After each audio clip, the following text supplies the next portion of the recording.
dentures and craft confidence. Whether you're getting your first set of dentures, need a quick repair, or want expert advice, we treat every client like a priority. At K&C Denture Center, your care is faster, more convenient, and always in trusted hands. And because we've been doing this for over 40 years, you can count on an experience that shows in every smile we create. Come visit our new facility at K&C Denture Center and see why we give you something to smile about. Hi, I'm Jane Sanjana, inviting you, the Pennsylvania's greatest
from walking on a beach this past off-season to Rodgers' revenge last week against the goddamn New York Jets, Jets.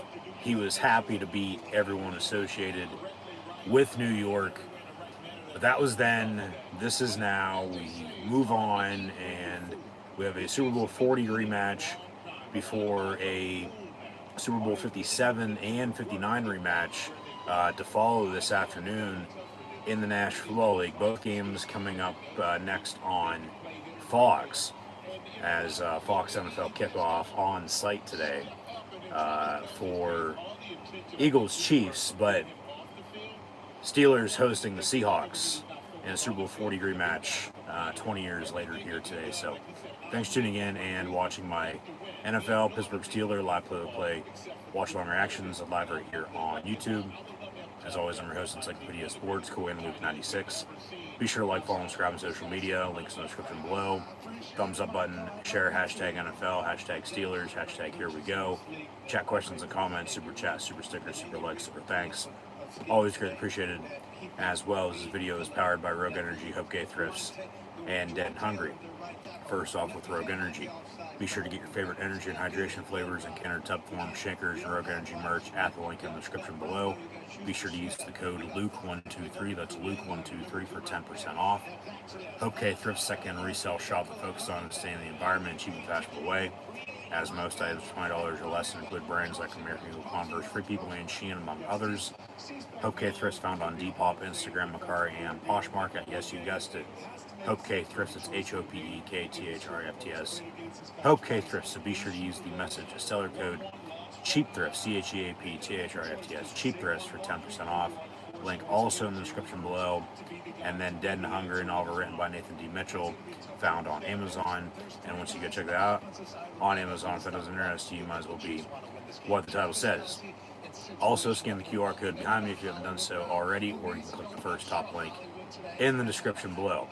And bear with me, as I mentioned yesterday, I have a little bit of a cold this weekend with a sore throat and cough, so we're going to get through this game one way or another, hoping for another Steeler win to begin the 2025 campaign 2-0 after a 2-point 34-32 win in comeback fashion last Sunday at the New York Jets, as once again Rodgers got his revenge now for the Steelers. And another transaction this past offseason with trading for DK Metcalf from the Seattle Seahawks. It's time for him to get his revenge against the only team he knew that existed, that he played for in the NFL throughout his career up until now. And he had a decent game last week, a couple catches for almost 100 yards, and hoping for even bigger performance today. Obviously, Pittsburgh with Aaron Rodgers at quarterback, and then the receivers of DK Metcalf and Calvin Austin, and Skoranek had a touchdown last week. They got the tight ends involved a little bit as well. They got to find a running game with Jalen Warren and Kenneth Gainwell and the rookie Caleb Johnson out of Iowa. So we'll see if the Pittsburgh Steelers can find a running game here today, let alone stop the run on defense, because they had trouble doing that last week against the Jets, and what turned into a shootout with the two teams. But Steelers Seahawks 1 o'clock kick here coming up on Fox. Once again, Pittsburgh's coming off of a win at New York, 34-32. First time they won since 2 weeks before Christmas last year, and now they return home for the home opener. So I expect to see a lot of these today. Here we go, Steelers. Here we go. Wave those towels. The 4-1-2s turned into Mr. Rogers' neighborhood. It's always been his neighborhood. Rest in peace to Fred. But, now Aaron's in town and leading the charge on offense. And, the Steeler defense is still the Steeler defense and relying on special teams. But Chris Boswell no longer a wizard. He is no more the Wizard of Oz. He is now a serial killer. Those were Mike Tomlin's exact words. Our kicker, Chris Boswell, is a serial killer. He has a low pulse rate. So hopefully he can, stab a few more from, 50 plus, maybe another 60, yard winner. Hopefully not, though. Hopefully they're in a position, to already have won the game and it doesn't come down to that. But yeah, Boswell had a 56-yarder last week and then a 60-yarder to eventually win it, even though the defense got a turnover on downs and one final kneel down and the game was over. The Steelers beat the Jets. So, but yeah, it's a team sport. You're going to win as a team, lose as a team. But coming out of last week, entering today, I think the main thing was they got to find a running game on offense. If they can find a running game on offense, I think they'll be all right. As Rodgers had 4 passing touchdowns in his first game as a member of the Black and Gold. And he actually only needs one more passing touchdown to tie his former colleague in Green Bay, Pro Football Hall of Famer Brett Favre, for 4th all-time in NFL history for all-time passing touchdowns. But then 2 to pass, and then to be behind Tom Brady, Drew Brees, and Peyton Manning. So Rodgers, of those 5, he's the only one, obviously, still playing. With Favre in the Hall of Fame, the others to be. Peyton's in there now too, but Brees and Brady just retired recently, so they got to wait a couple years before they get in the canon. But running game is a quarterback's best friend. If they can, run the ball and be balanced and have some consistency and, momentum and rhythm, and you just get in a groove and go, gel, if you will, and make some goddamn noise, oh mama, they'll be fine. So Pittsburgh's a 3.5 point favorite here today. Over under right around 40.5, 41, depending on where you look. All time in the Steelers Seahawks history, as they met on New Year's Eve in Seattle a couple years ago. Pittsburgh won that game. They won the last time Seattle came to Pittsburgh as well on a Sunday night. Any more with that extra adding game, after the NFL went, from 17 weeks, 16 games to 18 weeks, 17 games, they would used to play every 4 years and then every 8 years on the road, vice versa, whether that be here in Pittsburgh or out in the Pacific Northwest. But anymore, they're playing every 2 years. And Pittsburgh leads the all-time series 11-10, including, once again, 2 straight wins. So Seattle hasn't won in the Steel City since 2019. That was the game, actually, that Ben Roethlisberger went down with a season-ending injury as he blew his elbow out. And then they make the trade for Minka Fitzpatrick, if you recall, from Miami. Obviously, they just sent him back to Miami this past summer, as both the Steelers and Seahawks are now taking the field. Here we go, Steelers. Here we go. Heinz Field, Acrisure Stadium. At the point with 3 rivers of the Allegheny, Monongahela, and the Ohio. And Adam Amin and Mark Sanchez on the call for Fox here today. Weather-wise, it's really warmed up over the past couple of days, so saw some cramping in college football this weekend. So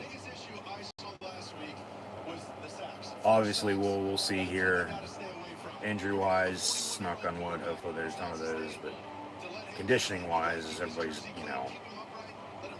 running smooth and, just making plays. So, yeah, they bring up the sacks. Yeah, the offensive line could protect and block better. It starts up front, give it a block to run the football and protect the quarterback so he has, time to, get rid of it and put the ball in space and let them work. But, yeah, just like I said, yeah, you got to find a running game, and if you can stop the run as well, continue to do what you did, um, and the other aspects of the game with the pass game and defending the pass and then relying on special teams. I mean, turnover too helps out. If Renegade strikes and you capitalize off of that, it might be a difference. It was last week. It normally always is. We know how Steeler games are going to be 9 times out of 10. It's going to be heart attack city, and it's going to be down to the wire, and one team's going to win and one team's going to lose. And then we're either, happy or we're mad and pissed off about it. So there's really no in between. But, as I was saying, the last time Seattle won in Pittsburgh, Russell Wilson was the quarterback of the Seattle Seahawks. Roethlisberger was in one of his final few years. Didn't retire until the end of 21. And then obviously they went through, Kenny Pickett, Mitch Trubisky, and, Russ and Fields, and bringing Aaron Rodgers. Obviously, we talked about all that last week. But, they had traded after Ben went down in that game in 2019 for Minka. They once again just sent him back to Miami this past summer for Johnny Smith, who had a touchdown last week, and then also Jalen Ramsey, who's bringing some excitement to the Steeler defense, no doubt about it, having the crucial stop on 4th down to seal the win last week for Pittsburgh against New York with a big hit on Garrett Wilson. But, these games, I mean, shit, Super Bowl 40 rematch, for God's sakes. They have gone, the distance, met in the promised land, and then home game away from home for Pittsburgh back in February of 2006 in the Motor City, Detroit, Michigan. And, Pittsburgh ended up winning, one for the thumb, and then, their second, or their first of the eventual 2 that, came in those next 4 years, and, could have had 3 and 6 with 45, but Aaron Rodgers and the Green Bay Packers defeated Pittsburgh down in Lone Star State. And that's one thing I mentioned last week, that now with him as the starting quarterback of the Steelers, that's one thing he can, make up for, and, lead Pittsburgh to the playoffs, winning playoff games, and, making the Super Bowl, and winning the 7th, lucky number 7, for the Steel City, for former number 12, now number 8, as he was in Green Bay for as long as he was. Last 2 years in New York with the Jets, really just 1 year, because he played a couple plays week 1 2 years ago and got hurt and was out the rest of the year. And then, at times last year looked good, and then at times didn't. But, the goddamn New York Jets, or the goddamn New York Jets, Jets. Even though they did give Pittsburgh a run for their money last week, Pittsburgh at the end of the day found a way to win, and that's what matters, because that's all anybody, remembers, let alone cares about. So winning is the name of the game, and for participation trophies, once again, just got to find a way to win. So take care of business here today against Seattle Seahawks, and then they'll go on the road again, and then they'll actually have a home game, but it's going to be overseas, across the pond in Ireland in 2 weeks' time. Actually, less than 2 weeks from now, because it's going to kick off at 9:30 in the morning. So that'll be a long weekend, from a whiteout kick at night to an early Ireland game the following morning, 2 weeks from now. And then they'll have a bye week. So this is their only home game until they host the Browns in about a month. So need Steeler Nation to, obviously get involved. I'm not saying, they never have been or won't be, but, offensively, let Rodgers do his thing. They got to find a running game, but defensively, they got to stop the run, and, they're going to have to get stops up against Sam Darnold and Kenneth Walker and Zach Charbonnet and JSN on the Seattle Seahawks offense. So, like I said, a turnover or 2 would be nice. Score off of it, get some points, but then rely on special teams if you have to, and get the serial killer out there to kick a few field goals. So, I'll leave it at that. Yeah, Pittsburgh. Last time they hosted Seattle was on a Sunday night in October back in 21. Game went to overtime, if I recall correctly. And, Pittsburgh, TJ Watt had a fumble, and, they found a way to win it. I believe on a Boswell field goal, if I'm not mistaken, as well. And then they, like I said, went to Seattle on New Year's Eve a couple years ago. And, here we go.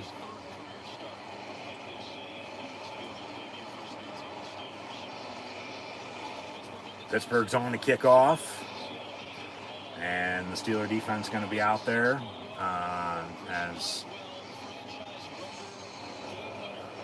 we'll get to see the new Seattle Seahawks with Sam Darnold. They moved on from Russ, moved on from Geno Smith, traded him to the Raiders, and here we go. Return from just inside the 5, 25-30 near side to the 36. So, yeah, they signed him in the offseason as, a lot of teams were, looking for quarterbacks. And obviously he's a former USC Trojan, drafted by the Jets, as a lot of other quarterbacks have, been in the past, including Mark Sanchez on the call here today. And whether it's worked out or not, that's that. And then, he was in, Carolina for a little bit, and he's going to toss here on the opening play, and then Queen and Watt and I believe Keanu Benton on the stop. A couple inactives for the Steelers today, and they're all on defense. It's Deshaun Elliott, hurt his knee last week. They signed Real Peppers, former Michigan Wolverine, and most recently the New England Patriots to fill the spot in the meantime. But then also Joey Porter's out, along with Derek Harmon for the second consecutive week, the rookie out of Oregon who they drafted in the first round this past April. So about a yard on that gain, 2nd and 9, and Cooper Kupp, former Ram, in motion, pass complete to Kupp, but Ramsey on the stop, and Seattle's going to have a 3rd and medium here coming up on the opening drive. So, but yeah, Darnold, also in San Fran, if I'm not mistaken, and then really got going in Minnesota last year, and they decided to move on because they had already drafted J.J. McCarthy the year prior, but he was hurt all last year, so that's why Darnold was playing. And then Darnold ends up signing with Seattle, as then in the meantime they had traded Geno Smith. So Darnold over the middle, pass complete at midfield, and then a fumble. Get it? They're going to say he's down, as Ramsey and Brandon Eccles on the coverage and the recovery, but they're going to say catch with the catch and run, but then he was down and then the ball came out. I don't know. I mean, that might be one to look at for the red challenge flag, but Seattle going to hand it off and up the middle on the run to the 32. They're in field goal range now here, 2 minutes in, and see if the Steeler defense can get the hell off the field. Also going to have Browns, Ravens, Jaguars, Bengals, Giants, Cowboys, Bears, Lions, Patriots, Dolphins, 49ers, Saints, Bills, Jets, along with this game with the Seattle Seahawks and Pittsburgh Steelers, and the Rams, Titans on here at 1 o'clock today. So we'll keep tabs on those games. Kenneth Walker, former Spartan, on the give, nowhere to go, 2nd and 10. So, they got to stop the run. I mean, they give them a couple big runs there, give them a pass over the middle, no fumble. They maintain possession, and, they continue to drive here. So, defensively, the Steelers, they need to make stops. They just can't allow, whoever they're playing, opponent on any given Sunday to do whatever the hell they want. As the Seahawks have gone 22 straight games without an opening drive touchdown. The longest streak in the NFL, as that's obviously a little over, a year and a half. Probably dates back to right before to when these two teams last met. Back, sometime late, 2023, give or take. So they hand off to Charbonnet and Queen on the stop. 3rd and 10 here for Seattle. So, I mean, if you can force a kick, then okay.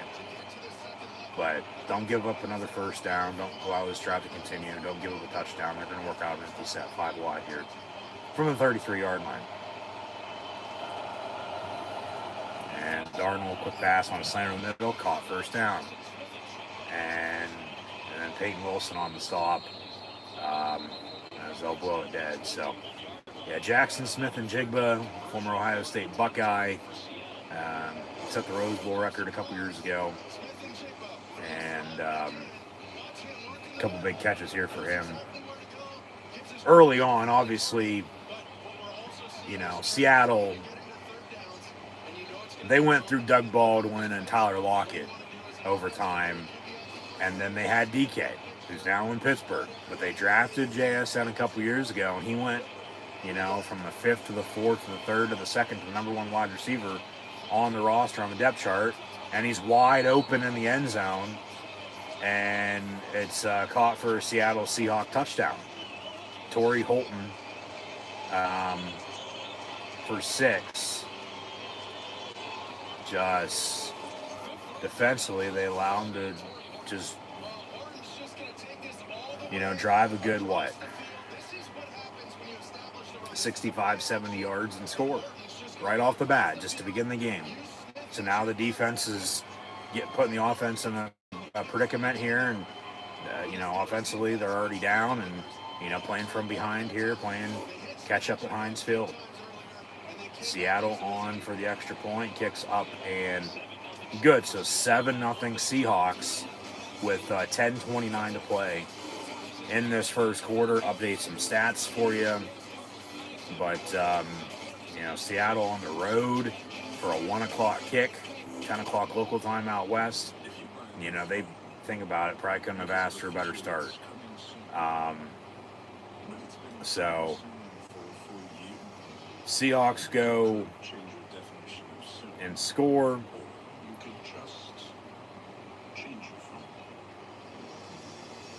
Let those load. Like I said, officially 9 games on here at 1 o'clock here today. And then a couple 4 o'clock games, another Super Bowl rematch to follow this game as mentioned. And then Sunday Night Football tonight, and then a doubleheader tomorrow night on Monday Night Football. So 7-0. We'll see Aaron Rodgers and his neighborhood out on offense when we return. Like I said, they got to find a running game.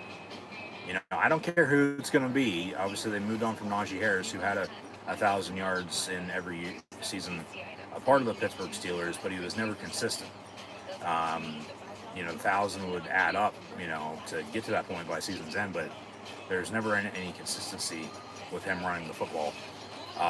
So they let him walk. He has an eye injury from a July 4th firework accident this past offseason as they played on Friday night and beat the Chiefs last week. They'll be in action tomorrow night, so they got a mini bye coming back into the country. But they still have Jalen Warren, signed Kenneth Gainwell, Kenny G, away from Philly, who showed signs last week, both in the run game and the screen game, but Warren's that bowling ball with bulldozer. He's just going to, truck you out of the way if given the opportunity. And then they obviously drafted Caleb Johnson this past draft out of Iowa. So he stays in, black and gold. And obviously, had a fumble last week, but they were able to recover it and, maintain. Yeah, that was the first opening drive touchdown for the Seahawks since a couple weeks, since they last played the Steelers. So, Seattle on the kickoff, Pittsburgh back deep to receive here. Maybe get some decent starting field position on the return from the goal line, and they'll get to the 24. So, run the goddamn ball. Like I said, I don't care who it is, but here comes A-Rod. Rodgers. Let's get a discount and, cut this lead, let alone tie this game up. And, 507 career passing touchdowns. He needs one more to tie Brett Favre, 2 to surpass. And then, as mentioned, he'll be only behind Tom Brady, Drew Brees, and Peyton Manning for 4th all-time in NFL history. So 1st and 10 here for Pittsburgh. 10:23 to play in the opening quarter. They trail by 7 after the defense allowed an opening drive touchdown. From the 24-yard line, Jalen Warren on the screen, far side. And he's going to get a first down to about the 36-yard line. So one play, 12 yards, and a first down. And we have an injury on defense. Thought I heard a whistle, but run the goddamn ball. I mean, obviously, once again, it starts up front. They get able to protect. He had a couple sacks last week, but was still able to ball out against one of those 2 former teams. Obviously, they host the Packers late October on a Sunday night. But run the ball. Rodgers' revenge game was last week. DK today.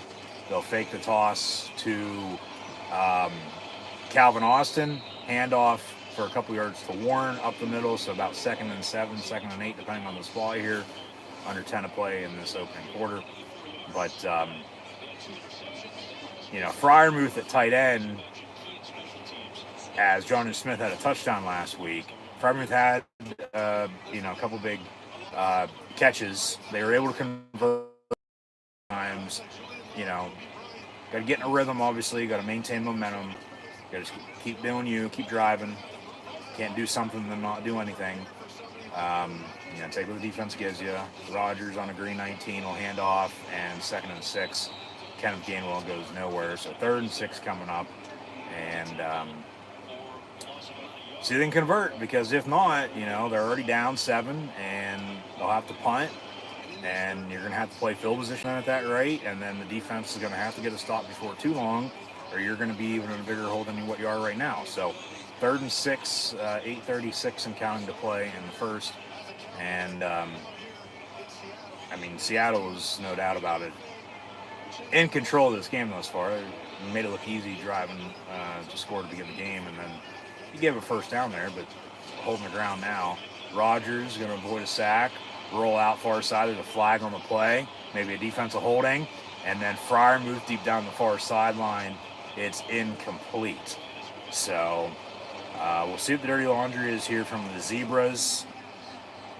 Holding on the defense, automatic first down. So even with the incompletion there, it ain't going to matter. Automatic first down for the Steelers. I was thinking maybe, too, if it wasn't going to be defensive hold, they'd say maybe a legal man downfield or whatever, and it'd still be incomplete, and then penalties decline, and 4th down, they got a punt. But yeah, that's a penalty. So Pittsburgh maintains possession here, 1st and 10, and hopefully this drive will continue out past midfield here soon, and they'll also be able to, score some points. Like, I'll take a field goal if it comes down to it, I will. But you'd like to score a touchdown to tie this game up. And then get a stop on defense, and then have momentum and just settle down. Rodgers out of an empty set 5 wide, going to avoid a sack, and then dumps it off Freiermuth, who I was just talking about, to the 48-yard line for about a pick of a 6, maybe 7, and the Muth chance from the crowd. And looking for him to have, as I was getting at, looking for him to have a big game here today. He was one along with Roman Wilson last week, who, Wilson didn't have any catches, and Freiermuth did, but didn't target him as much as they did,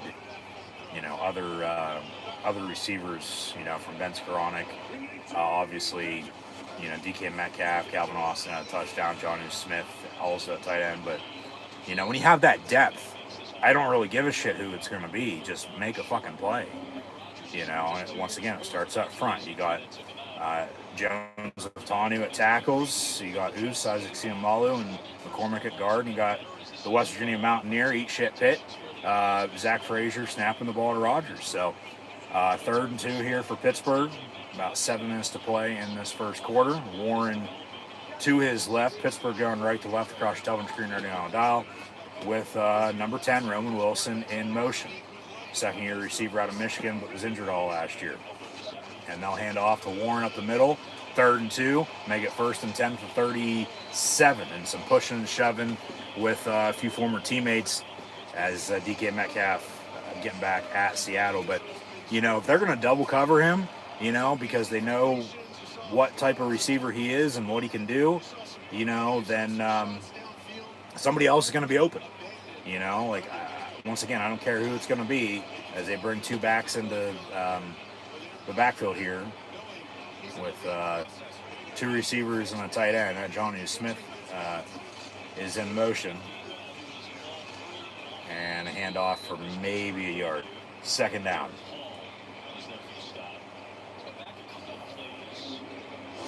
Second and 9. So, I mean, they're getting closer here to Boswell field goal range if they're going to have to, you know, kick another long field goal. Excuse me.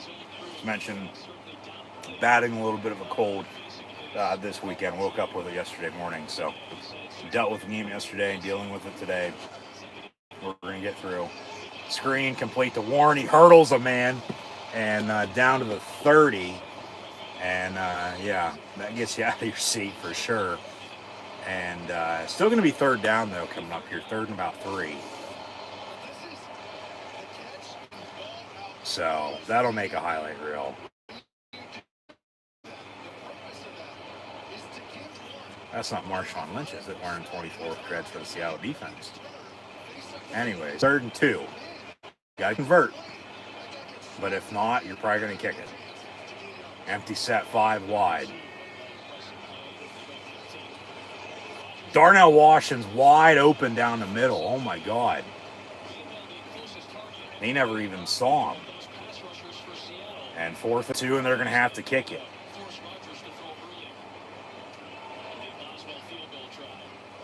So,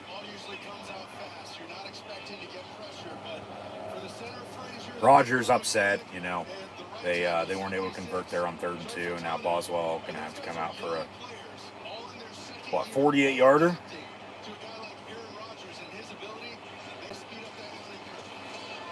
Low snap, holds down, and kicks up and good. So, Boswell has yet to miss this season. Steelers get points, not a touchdown to tie it, but, you know, they go kick a field goal and now trail by 4, 7-3 here, you know, mid to late first quarter. So, Seahawks going to be getting the ball back as Darnold had the passing touchdown on the opening drive.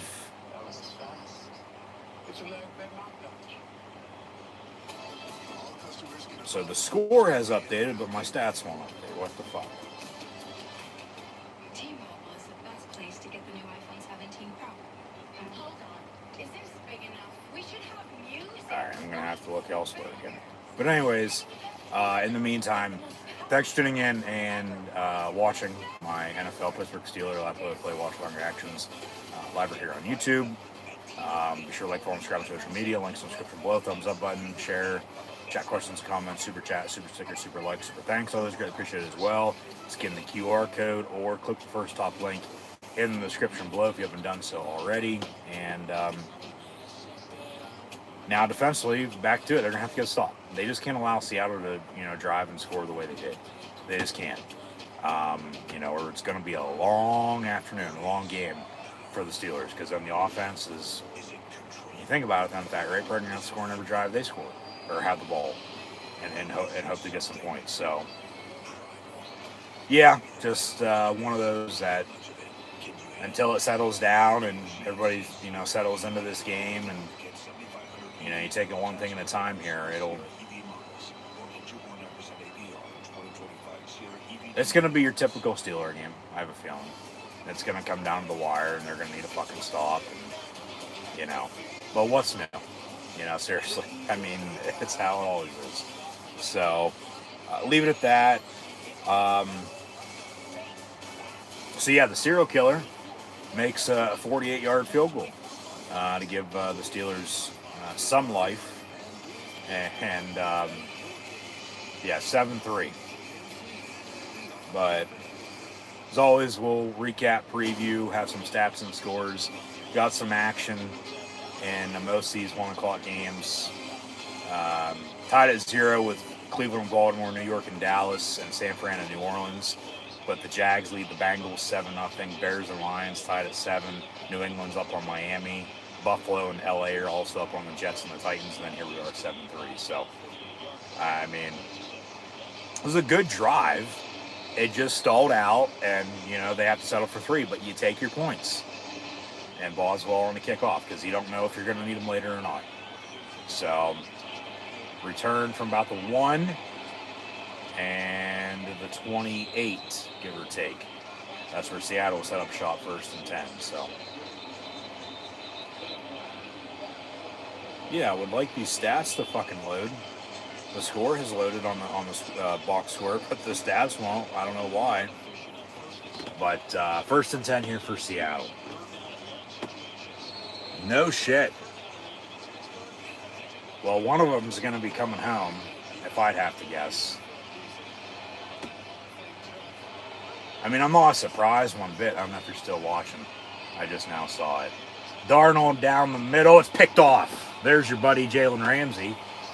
And had a big play to end the game last week. And then gets an interception on the first play of the second drive. And now, hey, yeah. Here we go, Steelers. Here we go. You know, get a turnover early. Yeah, you're down 7-3, but you got to score off of it. You got to capitalize, man. I mean, he just jumped the route right in front of Cooper Kupp and, you know, then brought down right away. But interception is interception, and it's going to be Steeler ball 1st and 10. And, I mean, if you got to go kick another field goal, then so fucking be it. Get some more points. You know, it'll be 7-6.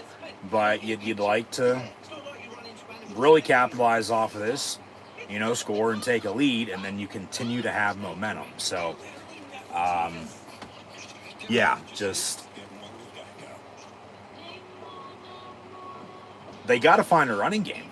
They have to find a running game. I mean, Seattle didn't run the ball there on that drive, clearly. But one play and one pass, and it's picked off. And yeah. So, Ramsey's making a name for himself, starting to become a Steeler favorite, no doubt about it.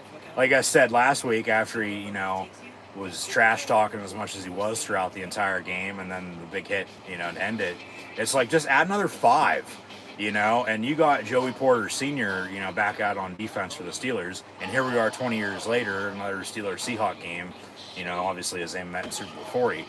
But Joey Porter Jr. out with an injury today, but I'm sure seniors in attendance or at least watching, but yeah, Jalen Ramsey's that old school, just, he ain't going to put up with shit. And he's fitting in well with Pittsburgh, okay? And obviously, yeah, they got rid of Minka, sent him back to Miami, got Ramsey out of the deal with Jonnu Smith, and they've both been making plays thus far. I get it's early in the season. A lot of football has to be played still, but, you know, just... They went, rather than quality, Minka's been battling injury, though, too, for quantity, got a couple guys, and then, you know, revamped the secondary a little bit as well. And like I said, the depth they have, I mean, this, like I said last week, too, this might be one of the better secondaries they've had in quite a while. They just got to put it all together, because you still got to execute, you know. It might sound good on paper, but you still got to go out and play the goddamn game, so, but... yeah, big interception there, no doubt about it. But you got to score off of this now. You can't go 3 and out and punt it right back to him, because then this is nothing. So, yeah, he just jumped the route.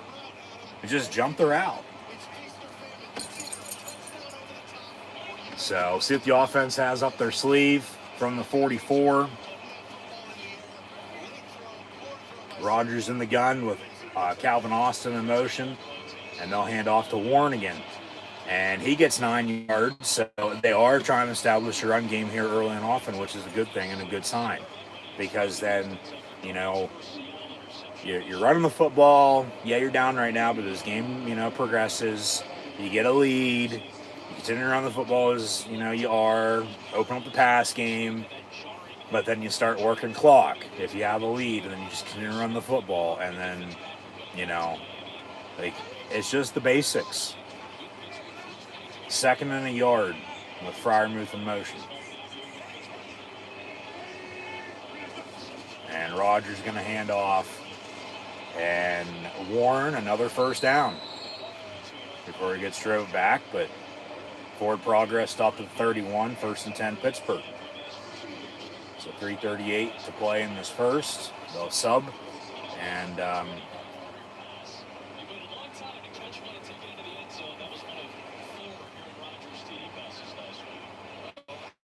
you got to get points on this turnover. Can't state that enough. You got to get points off the turnovers. Darnell Washington motion. He was wide ass open down the middle on that 3rd and 2 before the field goal. So we'll see if they try to get him involved here. Rodgers is going to fake the run. And over the middle, it is intended for Washington. And Mount, it falls incomplete. Yeah, Rodgers wanted a defensive hold, but ain't going to get it. So incomplete, 2nd and 10.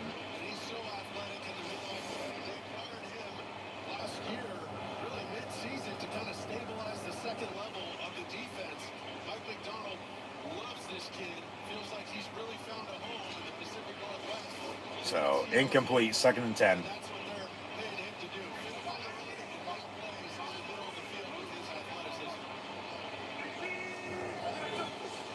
And Rodgers will hand off. And who is that? Caleb Johnson, the rookie out of Iowa. And now some pushing and shoving. Here comes DK in to break it up. He's like, I know both these teams. Shut up and shut up. Let's just play ball. But 3rd and 9.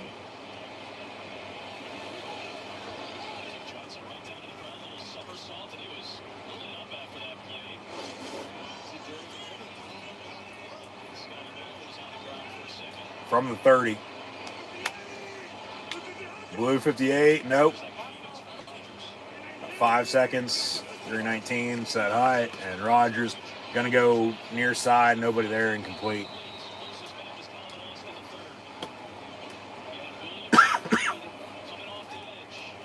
So, all right. They're going to have to settle for another field goal. Excuse me.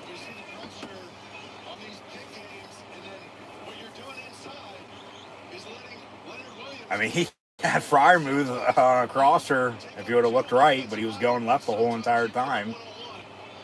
And just a little under on the throw because the route was, ran a little long. But there's pressure as well. And the serial killer is now 2 of 2 on the afternoon. Another 48-yard field goal, and the Steelers got 6 points out of it. So 7-6. And 2:13 to play in the first. So Seattle going to get the ball back and hope not turn it over again, but I'm taking turnovers all day if I can get them and hoping to score off them, obviously. But at least they have 3 points off that turnover because it might be a difference, later on. We don't know yet. We'll see how this game plays out. But defense clearly, playing with fire on their ass that second drive compared to the opening drive, allowing them to just drive and score, and they get the pick and shut them down and they score off it. Once again, would have loved 2 touchdowns. You have 14 points there, you're up 7, or a combination of a touchdown and a field goal. You have 10 points, you have a 3-point lead, but they have to settle for 2 field goals, and they have 2 field goals because it could be fucking only 3 or next to nothing with a big goose egg on the scoreboard. So. Yeah, you take the points. It's early. A lot of football to be played, and we'll go from there. But just stop the run. They have a running game on offense today. They do. You got to keep running it. But now you got to stop the run. You got to force pressure, and get another turnover or 2 and score off that if you can. So we'll see here what happens. But yeah, 7-6 Seahawks.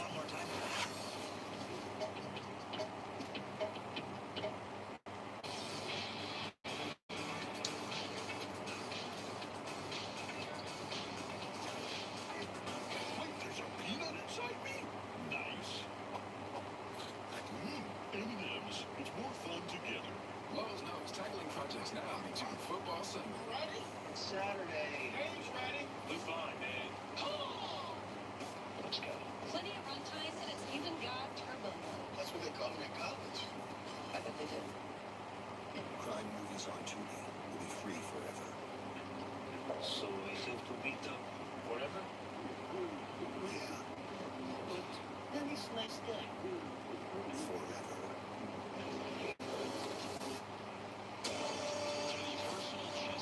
All right, some stats since the normal stats I look at ain't working right now for whatever reason.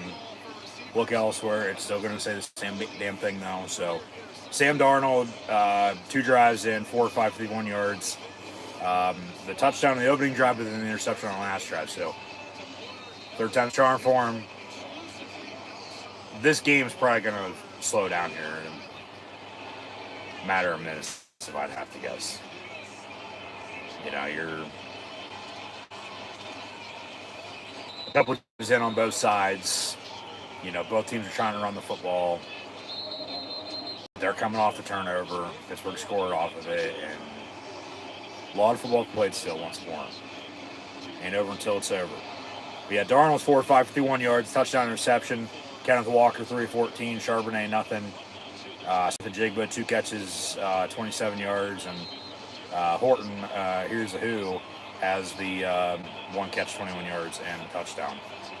As Basel has 2 separate 48-yard field goals for the Steelers, 6 points. Darnold going to hand off, and Patrick Queen the first to meet him with Peyton Wilson, Alex Highsmith for a tackle for loss. It'll be 2nd and 12. Rodgers, in the meantime, 36, 26 yards. They have a running game thus far with Jalen Warren, 5 of 27.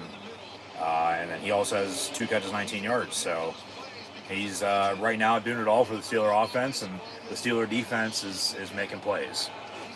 So continue to get after their ass. Let dogs eat. 2nd and 11 from the 29. And pass caught. First down, Cup. And he gets to the 48.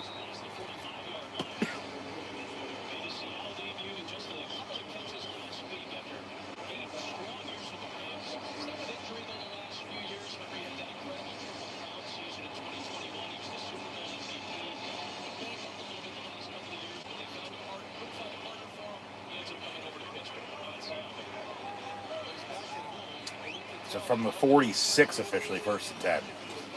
And they'll fake the toss near side, play action, and green grass in front of them, and first down to the 30. Peyton Wilson on the push out of bounds. So 1st and 10, they're in field goal range and knock on the door looking to take another lead.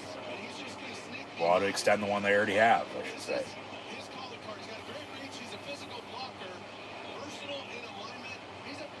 So just up and down now, it feels like defensively, and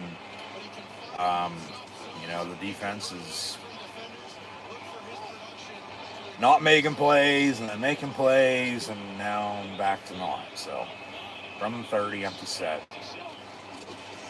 Flag on the play, slant incomplete, pass was behind. We'll see what the penalty is. Maybe an illegal motion, illegal shift. Hopefully it's not offside. Maybe a false start. Offside on the offense. All right, I'll take it. Back them up 5 yards.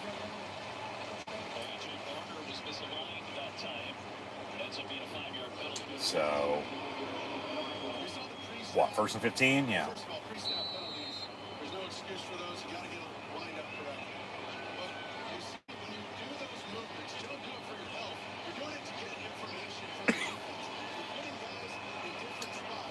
From 35, 1st and 15.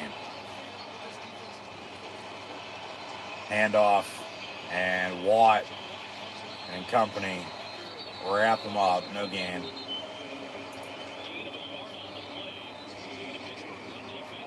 Is that the end of the 1st quarter? Yep. So 7-6. All these 1 o'clock games have action except for San Fran and New Orleans. They're still tied at 0. Couple 3-0 games, couple 7-0 games, 7 apiece, 7-6 here, couple shutouts of 10 or more in the AFC East. So we'll update stats and scores at halftime. We'll preview next week, and we'll continue to see how this game goes. So just once again, thanks for tuning in and watching. Be sure to like, follow, subscribe on social media. Links in the description below. Thumbs up button, share. Check questions, comments, super chat, super sticker, super like, super thanks. Always get appreciated. Scan the QR code or click the first top link you see in the description below. Murder in a small town. You should get Chris Boswell to guest star, since he's the serial killer for the Pittsburgh Steelers. So says Mike Tomlin. So end of the first, and 7-6 your score. Just, once again, defensively, they got to get some stops.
So to begin the second quarter, Seattle ball 1st and 10.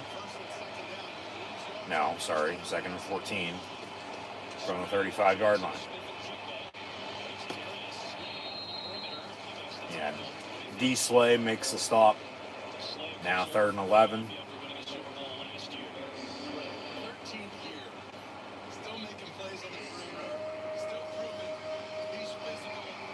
Come on, defense. It's going to stop. Force field goal.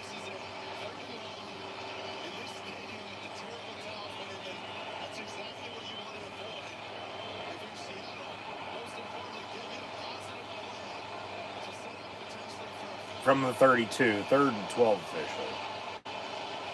Out of an empty set, Darnold gets a snap. Over the middle, it's caught. Right at the marker. Big hit. But they say 3rd and 12 to 4th and short. No first down. Obviously, you still have the chain gang on the sidelines, but they're not going to use them anymore. It's this Hawkeye technology that is used in tennis if they got a measure. And, yeah, Chuck Clark on the stop. Seattle going to go for it on 4th and 1. And they're going to get up and sneak it? No. But then the push, yeah. But forward progress, they're going to say first down. All right.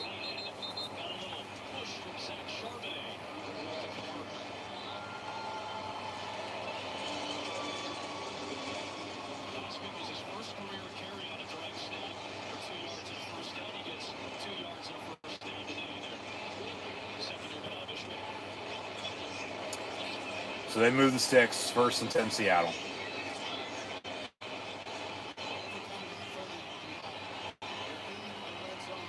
Ball at the 20.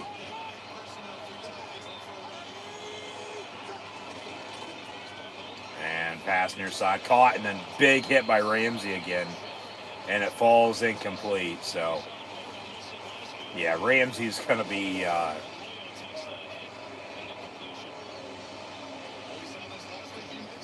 big part of the Steeler defense this season, no doubt about it. As many plays as he's made, 5 quarters in thus far to the season. So 2nd and 10, early 2nd from the 20.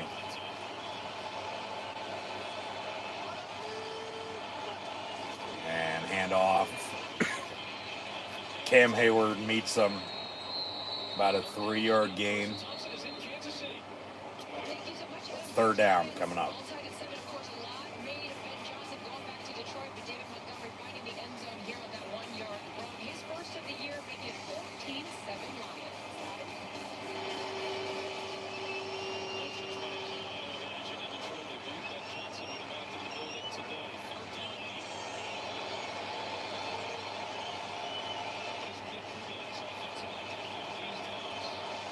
So another big third down here for the Steelers defense. See if they can get a stop. Force a kick. Darnold going to run and throws last minute. Should be just incomplete, as it does fall incomplete, but was he past the line of scrimmage when he threw? Because if he was, and they say he was, which I don't think he was, he might have been. It's right there, close call. They'll probably say no, because then that would be a penalty to back him up. But then you probably still decline it because you don't give him a third down. So it's fourth down, they're going to kick a field goal. As, Nick Herbig was on the chase.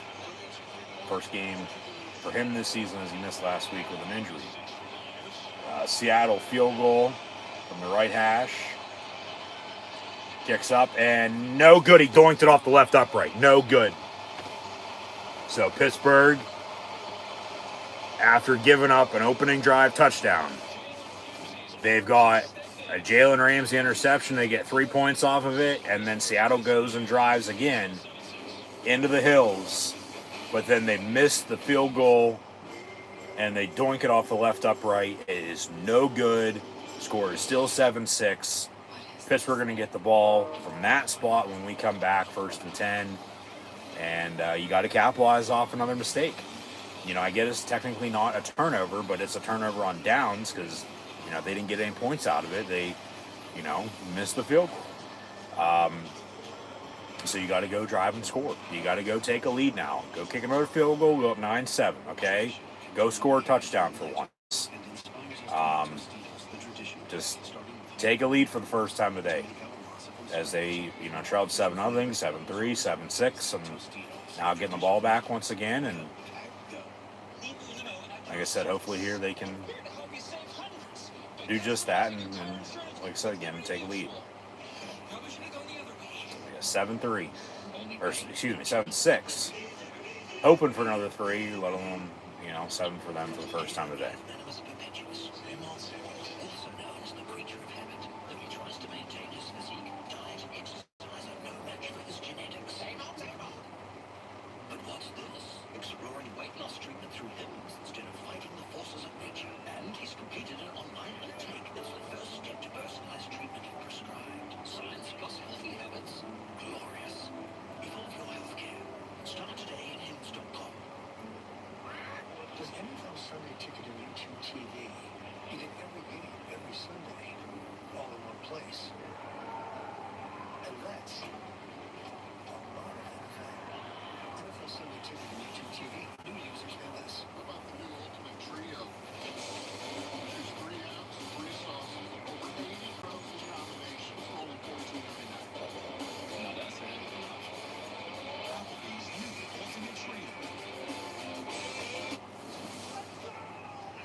From the 26.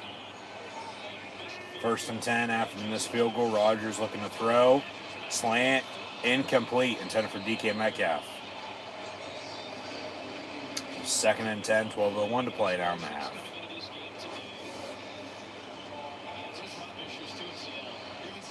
Hit him right in the hands and he dropped it. Sure that's not Deontay Johnson? No, he had a couple big catches last week. He did. 2nd and 10.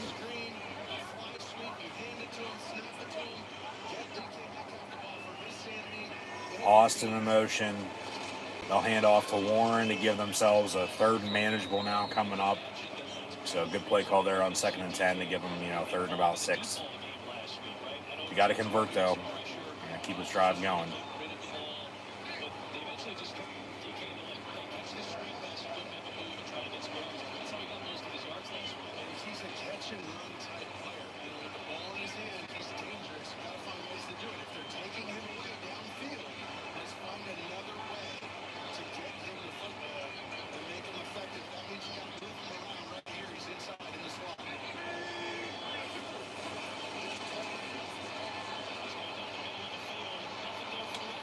Rodgers going to get sacked. So 4th down, and they'll punt. So they can't execute and capitalize off of a doinked field goal. Missed field goal by Seattle.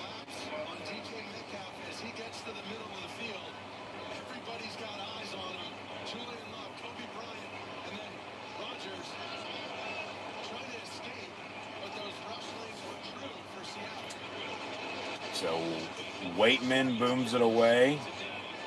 And 22-yard line on the punt return, 30. And they wrap him up. Let's see where they mark forward progress at, right around the 30-yard line.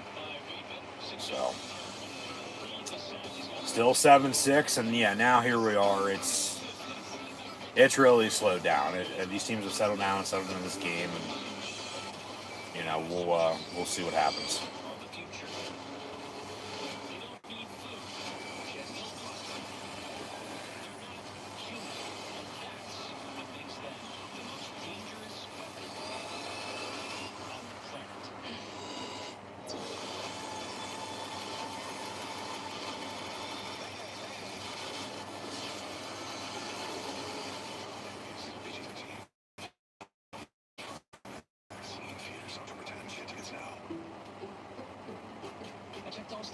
Saved hundreds on car insurance. Unfortunately, I didn't check it doing the George Boss. Go, dog. Yeah.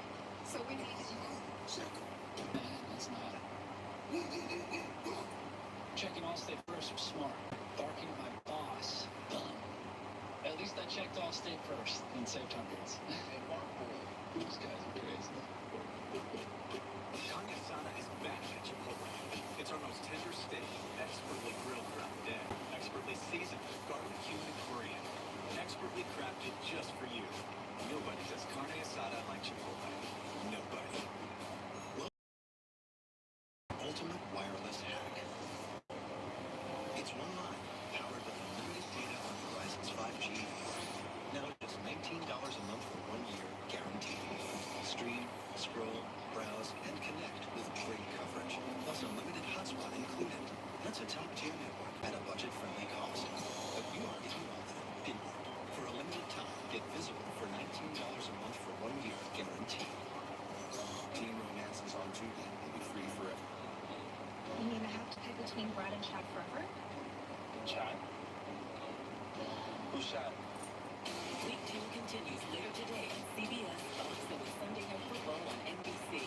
Then 2 games tomorrow night. Buccaneers Texans on ESPN and ABC, followed by Chargers Raiders on ESPN. Then Week 3 kicks off with Thursday Night Football on Prime Video. Stream games live on your mobile device with NFL Plus.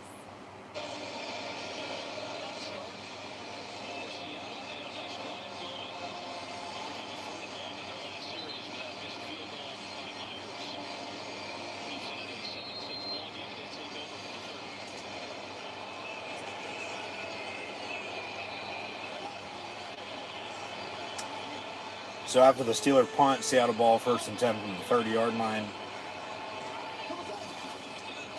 Toss near side and 9-yard run.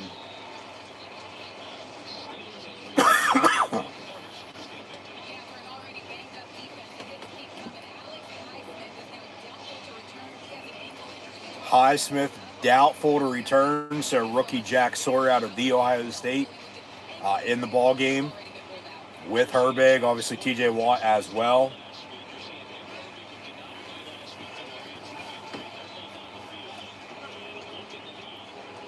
But 2nd and a yard from 39.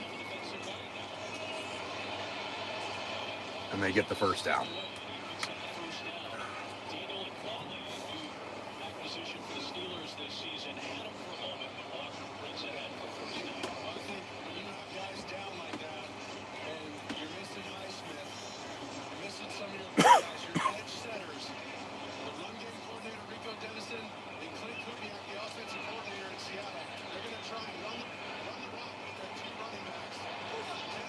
From the 42, 1st and 10.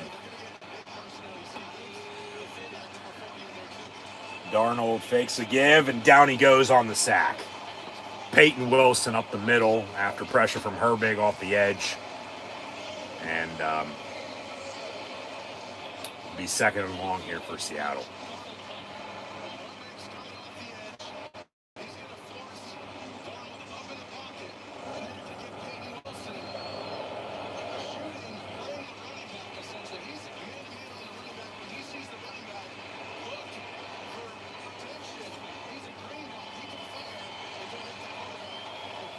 So 2nd and 18 from the 34. Darnold out of the gun, pass complete. Jackson, Smith, and Jigba. And he gets maybe 5 yards, 3rd down.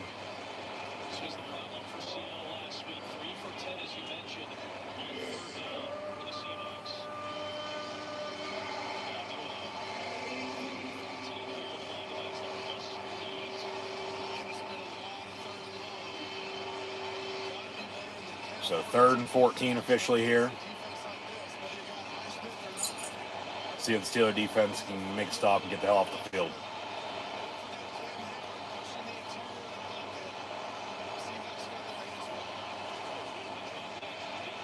Darnold dumps it off and will not get the 1st down. Cole Holcomb at midfield makes the stop. Good to see him back out there after that injury. He adds depth now to the linebacking corps.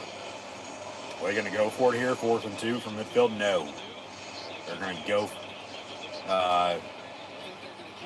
to the sideline, bring the punt unit out, and punt and play field position. I'd say watch for a fake though. 4th and 2 right around midfield, and snap to the up back to catch them off guard. But Seattle on the punt.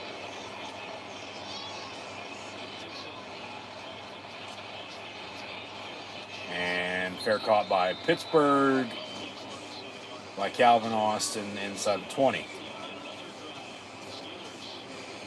So 1st and 10 Pittsburgh from there. When we come back, it's 7-6. Like I said, we're deadlocked now. It's really slowed down, and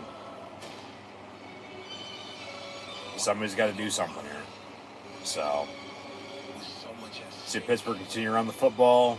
Rodgers start airing it out here a little bit more, but they got to protect up front. It starts with the offensive line. If you want to run the ball and then have him do his thing. So, yeah.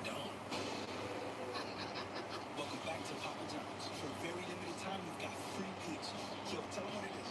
Buy any large pizza at regular menu price, get 1 large one-topping pizza for free. No, like free food. Yeah, we did do that. Better ingredients, better pizza, Papa John's.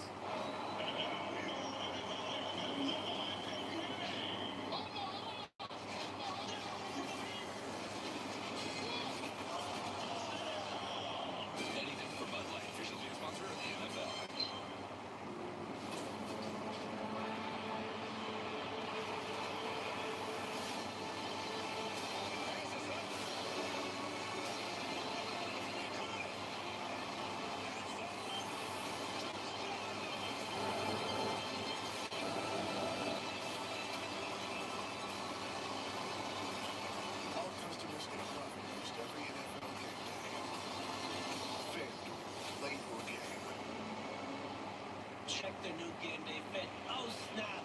DirecTV.com. That's right. DirecTV is flexible with all those pro college games at your fingertips. This ain't your dad's game, son. It's couture. Okay, thank you so much. I was about to say that. It's couture.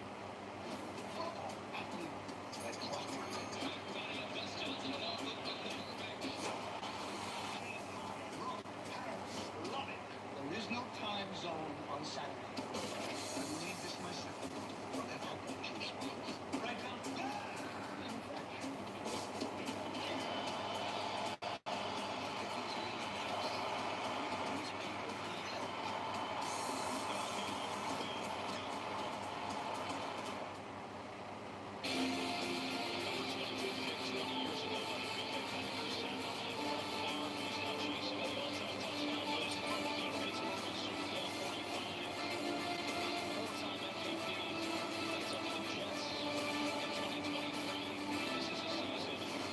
Fox using some AI to go through Rodgers' NFL career after being drafted out of Cal.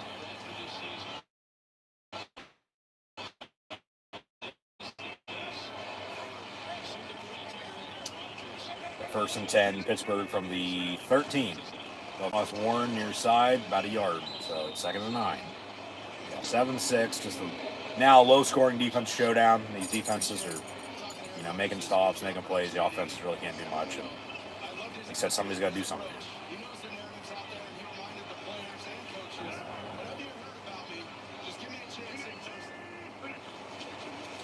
Fake the run, roll out, and over the middle, caught and dropped by DK at the first down marker, and it's going to fall incomplete. So, incomplete in 3rd and 9.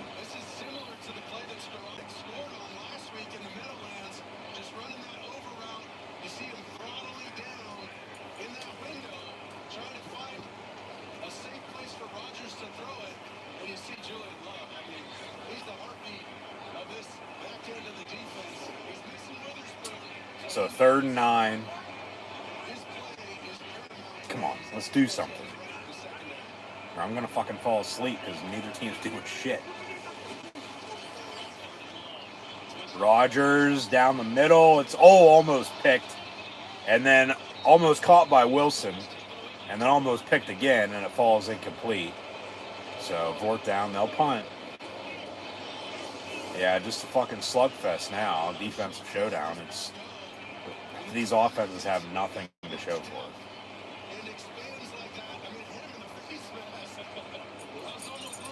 He threw it right fucking to the defender too, I might add. Because he never saw him. He jumped the route. And yeah, at least they play field position here. Falls incomplete and they punt. So Waitman, who beat out Bill Burr in camp in the preseason. Yeah, big punt, but then a decent return to midfield. So, yeah, they're going to set up shop at the 49-yard line and have a 1st and 10. So, 6:13 to play in the first half. Both teams still have all three timeouts. 2-minute warning to come, obviously. But, yeah, 7-6. 7-6, not much going on. They going to take a break? No, we're going to stick with it. They start playing the music like they're going to go to break, and then they're breaking the huddle. We're going to play. 1st and 10, Seattle. Darnold's pass caught. And Juan Thornhill on the coverage.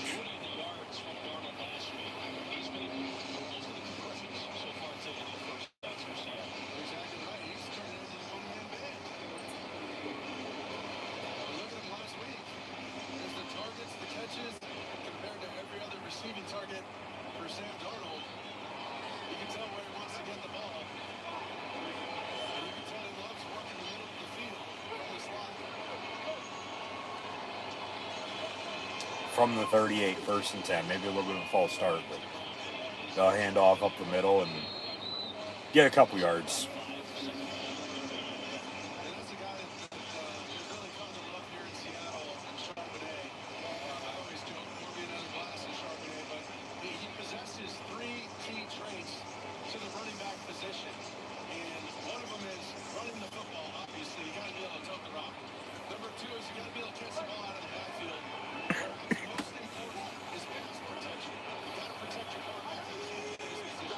From the 33, 2nd and 5. And they toss it and attack for loss by a group of Steelers.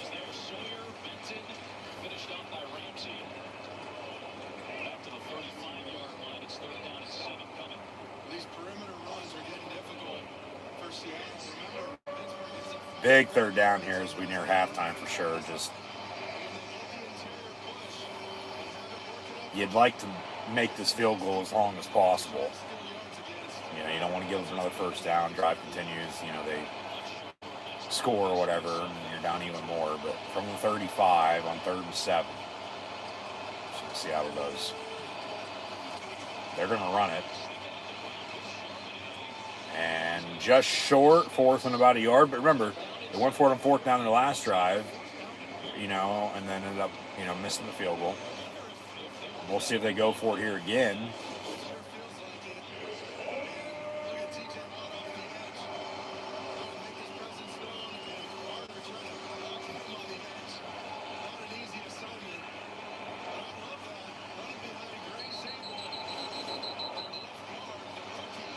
So late whistle, and I believe somebody called a timeout.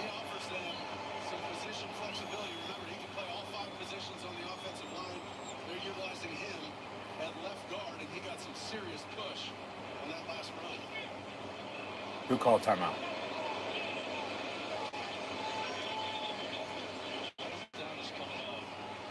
Or are they measuring? Somebody threw up on the field. So the heat's getting to some guys. Like I said, it really warmed up over the past couple days.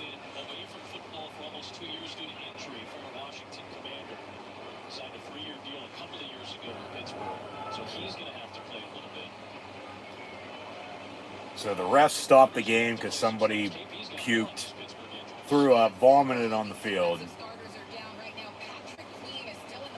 And it'll be fourth and a yard for the Seahawks, so they're still going to go for it here or not. We'll see.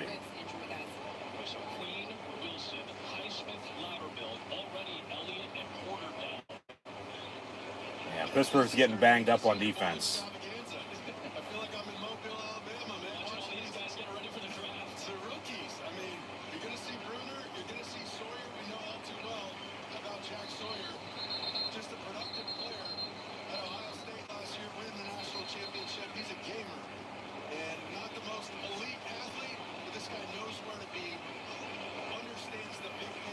Make a stop.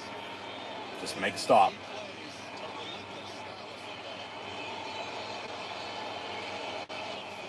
Fourth and a yard. Seattle up under center.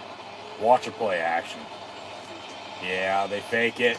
Hayward bats it down, and it's picked off. And Herbig on the return.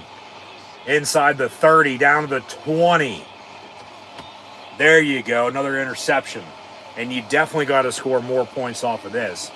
I'm not taking a field goal unless it absolutely comes down to it. You're scoring a touchdown because you got an interception plus a return deep into Seattle territory as they were at your 20.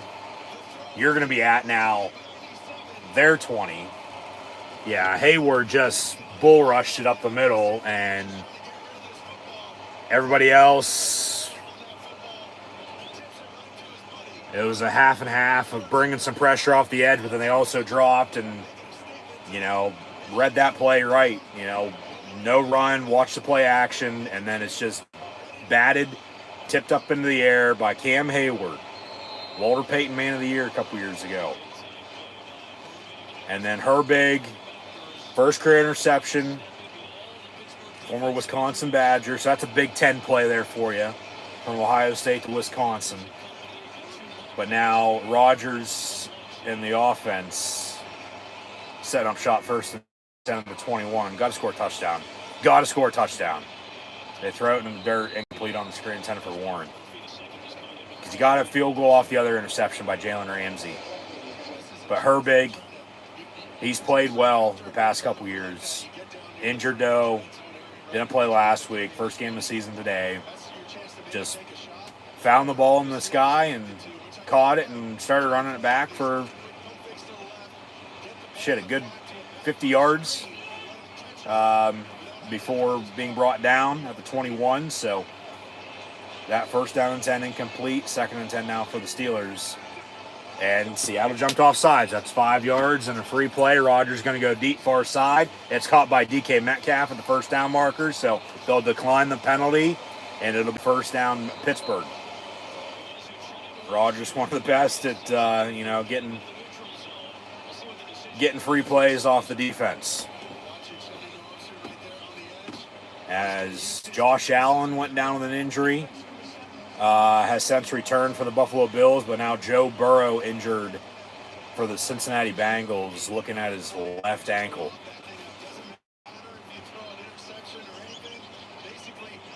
And you can tell he's pissed.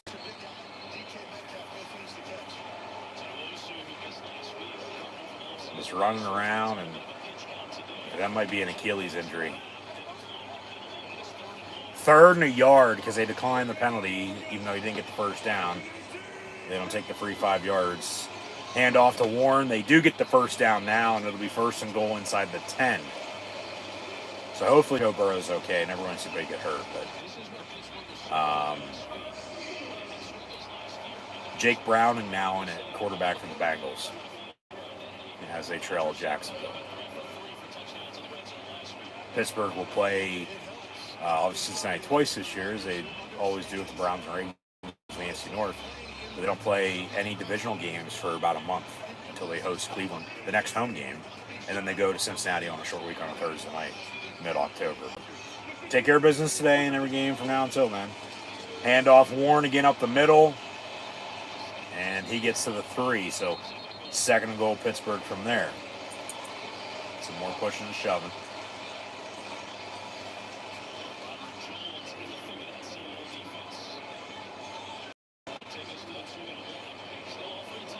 And now we have 2 minutes to play. 2-minute warning here. 7-6 Seahawks still. But the Steelers are going to try to once again capitalize off another Seattle Seahawk turnover. And hopefully take their, first lead of the game. Field goal okay, but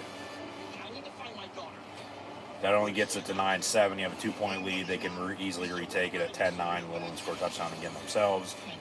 But Seattle hasn't really done much since that opening drive. They haven't. They punted once or twice. 2 interceptions, obviously. Missed field goal. Going off left upright, or else they would have 3 more points. But you'd like to score a touchdown off of this interception because you got a good field off of it, off the return.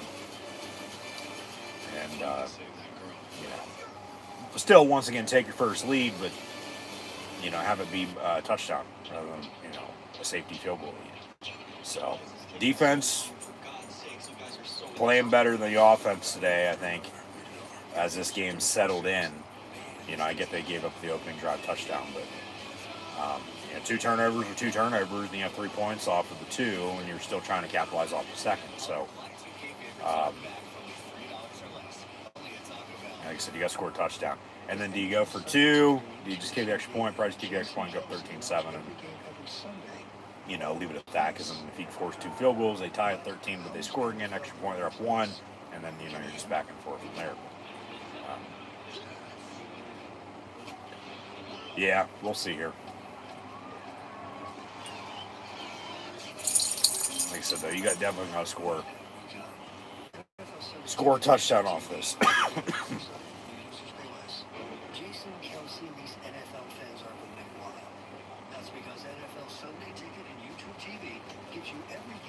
Yeah, a couple injuries, though, as mentioned once again on the defensive side. They said Patrick Queen was getting checked out. Obviously already out with Rashawn Elliott, Joey Porter, and Derek Harmon. But yeah, Queen was getting checked out. Who else they say? I believe Peyton Wilson. They said Alex Highsmith was obviously doubtful to return, hence why Herbig was playing a little bit more there, along with Jack Sawyer. But next man up mentality, So you have 53 in the active roster for a reason. Everybody on the practice squad, and so on and so forth. So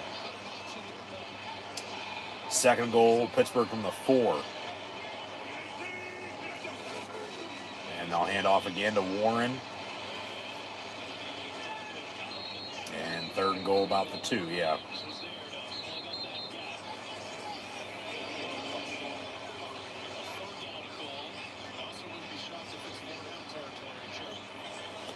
Yeah, maybe you do go for it. They're working the clock, though, too. 3rd and goal coming up. Got 20 seconds on the play clock. 1:33 to play in the half. But then remember, Pittsburgh's going to get the ball back to begin the second half as well. So, because remember, they kicked off and then Seattle went and scored. So if they can get a 2-for-1 here, back end it. 3rd and goal from the 3. Rodgers looking to throw, and it's caught. DK Metcalf against his former team. Touchdown Steelers.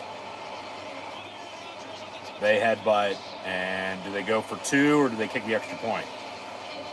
They're going to go for 2. They're going to go for 2 to make it 14-7, as they lead right now 12-7. A fade, but it's at the front pylon compared to the back pylon. Yeah, they brought Smith in motion, and call what you want, but he went up for it and caught touchdown. So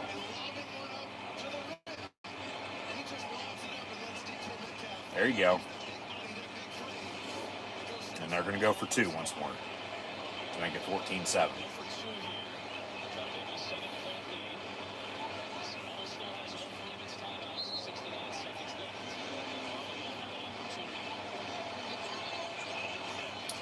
So from the 2, they go for 2 out of the eye, but then they motion in an empty set.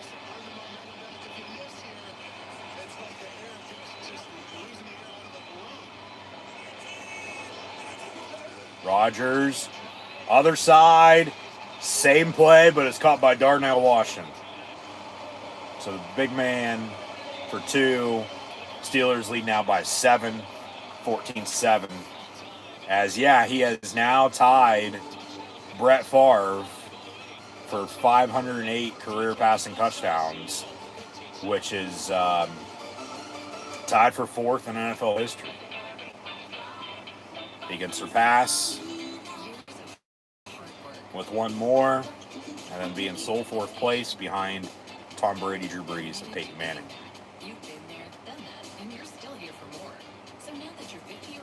So touchdown Steelers, and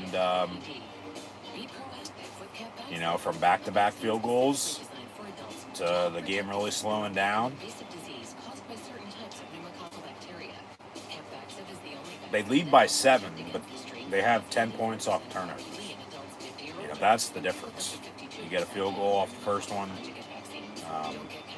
as you already had a field goal, but then you score a touchdown off the second one. So 14-7, obviously they go for 2 there to make it a 7-point lead. But we'll update some stats here at halftime. So 14-7 your score. Seattle get the ball back. About a minute to go in the half. Still all 3 timeouts. So still some time in the game to be played. And then we'll go from there. Pittsburgh once again can get the ball back to begin the second half. So you score right there. If you can get a stop here, going into halftime, give up, nothing, hold the lead at 7. Go, do something early 3rd quarter and extend your lead. Put the pressure on Seattle, getting into the 3rd, 4th quarters rather than on yourself. And, hope to obviously once again find a way to win this game.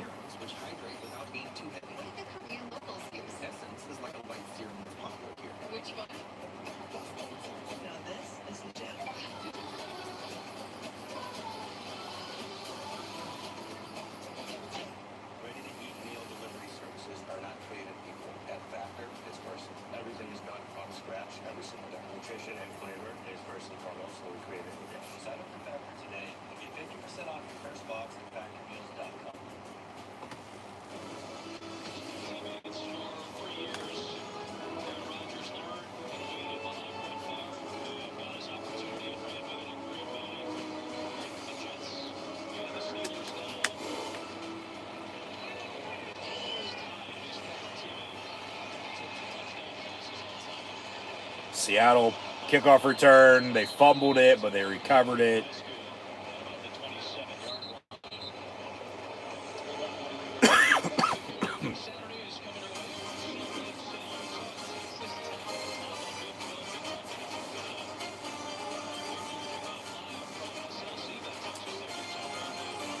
So 1st and 10 here, Seattle.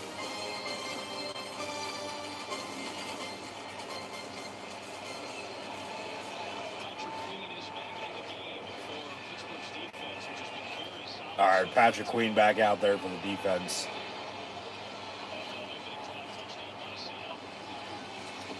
Darnold looking to throw over the middle. It's caught. Cup. And he's brought down around the 45.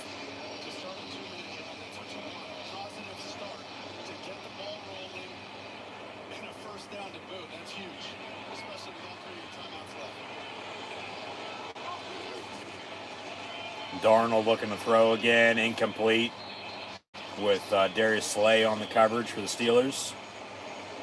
Comes up and jars it loose.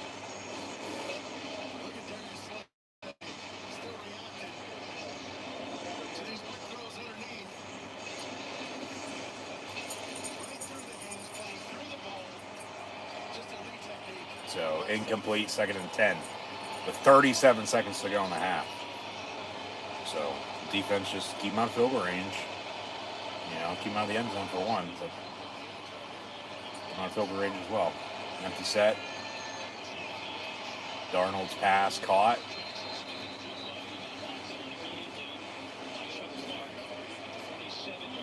They call a timeout. Yep.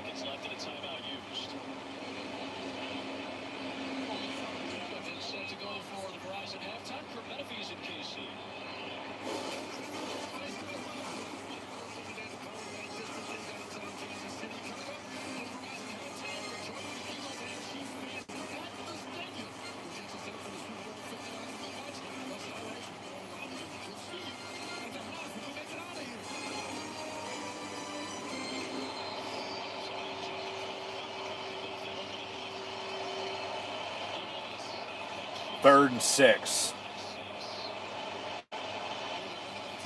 If they can get a stop, call a timeout, they can get the ball back themselves here to potentially do something once more before halftime. And Darnold gets drilled as he lets it go, and it's incomplete. So 4th down, they'll punt. Still 27 seconds, so Pittsburgh's going to get the ball back about 20 seconds. You know, you'd like a good punt return, but then you'd like them to, do something, but they probably won't. They probably won't. They'll probably just take a knee. Late whistle on the punt, so they'll have to reset the clock. But they probably won't, honestly. They'll probably just take a knee and go to half. Keep it safe and get the ball back to begin the 3rd quarter.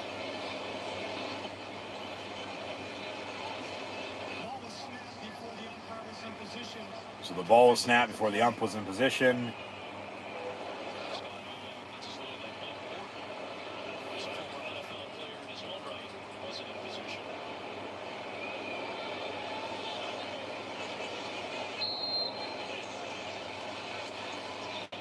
So now Seattle punts. And it's going to go into the end zone for a touchback with 20 seconds to go.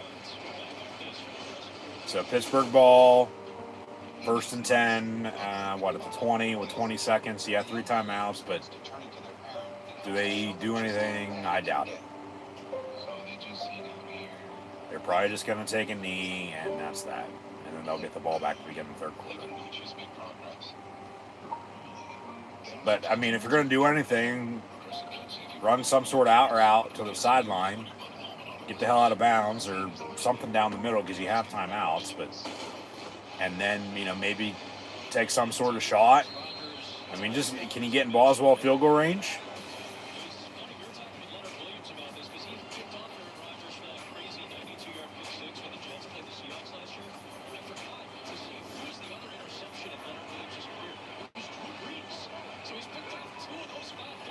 They're actually going to run a play here. 1st and 10 from the 20. Rodgers looking to throw. And he'll get sacked. So that'll do it for the first half. They're not going to do anything now. Yeah. All right. We've hit the half. Hopefully he didn't get hurt.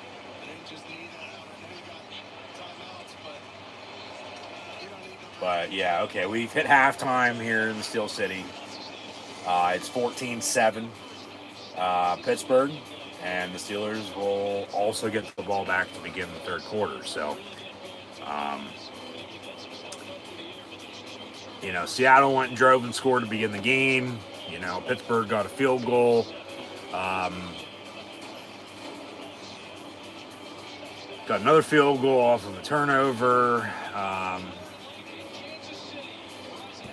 Just nothing after that up until, Pittsburgh got the big interception return as, Seattle with 2 interceptions, leading to 10 Steeler points. Pittsburgh leads by 7. So that is the difference in this game right now. It's 14-7 at halftime. But Seattle also missed a field goal, dunked it off the left upright, or else they'd have 3 more points themselves. And, you think about it, the one interception went for a Steeler field goal, and their field goal would just cancel each other out, and then, Pittsburgh just leads by 4. If everything else goes the way it, has, as they'll show off some highlights here at halftime. We'll update some stats and scores in a minute. As the Browns are the only team to not score yet this Week 2 NFL Sunday. After a Thursday night game on Thursday night, obviously. And then the 1 o'clock kicks today, followed by 4, and then Sunday night, Monday night. But, yeah, the Browns, everybody else has scored other than the Cleveland Browns. They are getting shut out 10-0. Then everybody else has at least 3, if not 7 on the board, if not way more than that. So, yeah, Pittsburgh, like I said, then off the second interception, they scored a touchdown. Decided to go for 2 as they were up 12-7. They get 14-7, and, that's the score we have here at halftime. Because then Seattle punted the ball back to Pittsburgh right there before half, and, yeah. We hit halftime 14-7, so there's not really much else to be said. Seattle, Sam Darnold is 13 of 19 for a $157 and a touchdown. Has those 2 interceptions that have led to 10 Steeler points. So, Big Sam from Seattle going north to Alaska. Not looking good in the first half for the Hawks. Kenneth Walker, 5 of 26. Zach Charbonnet, 7 of 11. Even though Sheets is better than both them and Wawa. Yeah, Darnold, you think about it, he has been a one-man, offense with Jackson, Smith, and Jigba. They don't have a running game. Smith and Jigba targeted 6 times, has 6 catches, 51 yards. Kupp, 3 of 37. Horton has the touchdown, 2 catches, 31 yards for him in the score. Pittsburgh. Aaron Rodgers, 5 of 12, 38 yards and a touchdown. Warren, 10 carries, 40 yards. And then also has 2 catches, 19 yards. Metcalf, 2 of 11 and a touchdown. Freiermuth has a catch for 11 yards, but it has turned in after the opening drive touchdown. And then the 2 field goals by Pittsburgh. And then, you're deadlocked at, 7-6, not really a hell of a lot going on. Another turnover, Pittsburgh scores off of it. It's just a low-scoring defensive showdown. Seattle's controlling the clock by about 4 minutes.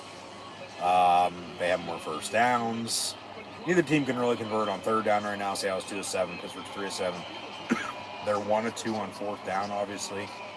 First fourth down, they went for it.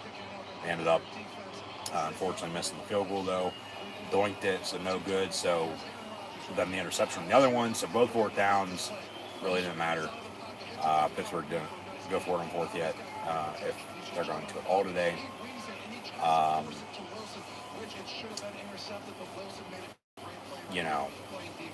Seattle just, Darnold's with, Smith and Jigba, yeah, they're piling up the stats, but the only stuff that matters is the score. because they have more passing yards at 149 to 26. Have a couple yards less than rushing. Pittsburgh at 43, the Seahawks 39, but yeah, 188 total yards for the Seahawks and they have 7 points. Where the Steelers have 69 yards in the first half and they have 14 points. Okay, so only 2 penalties for 10 yards, both against the Seahawks here at halftime. But the turnovers is the story right now. That's the difference in this game. 1 interception to 3 points, the other interception for 7 points. Pittsburgh leads by 7 with 10 points off of 2 Seattle turnovers. So 14-7 to score at half. And Boswell's field goals were both good from 48.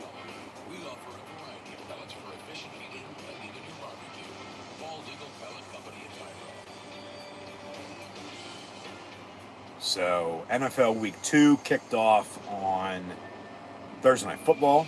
Had the Packers defeat the Washington Redskins football team Commanders from Lambeau Field 27-18. And then games ongoing right now, like I said, 9 here at 1 o'clock. Update this to get some scores. And then preview still is to come tonight, along with tomorrow night. Have a doubleheader Monday Night Football before we preview next week. In Week 3, that'll also kick off on Thursday Night Football. So,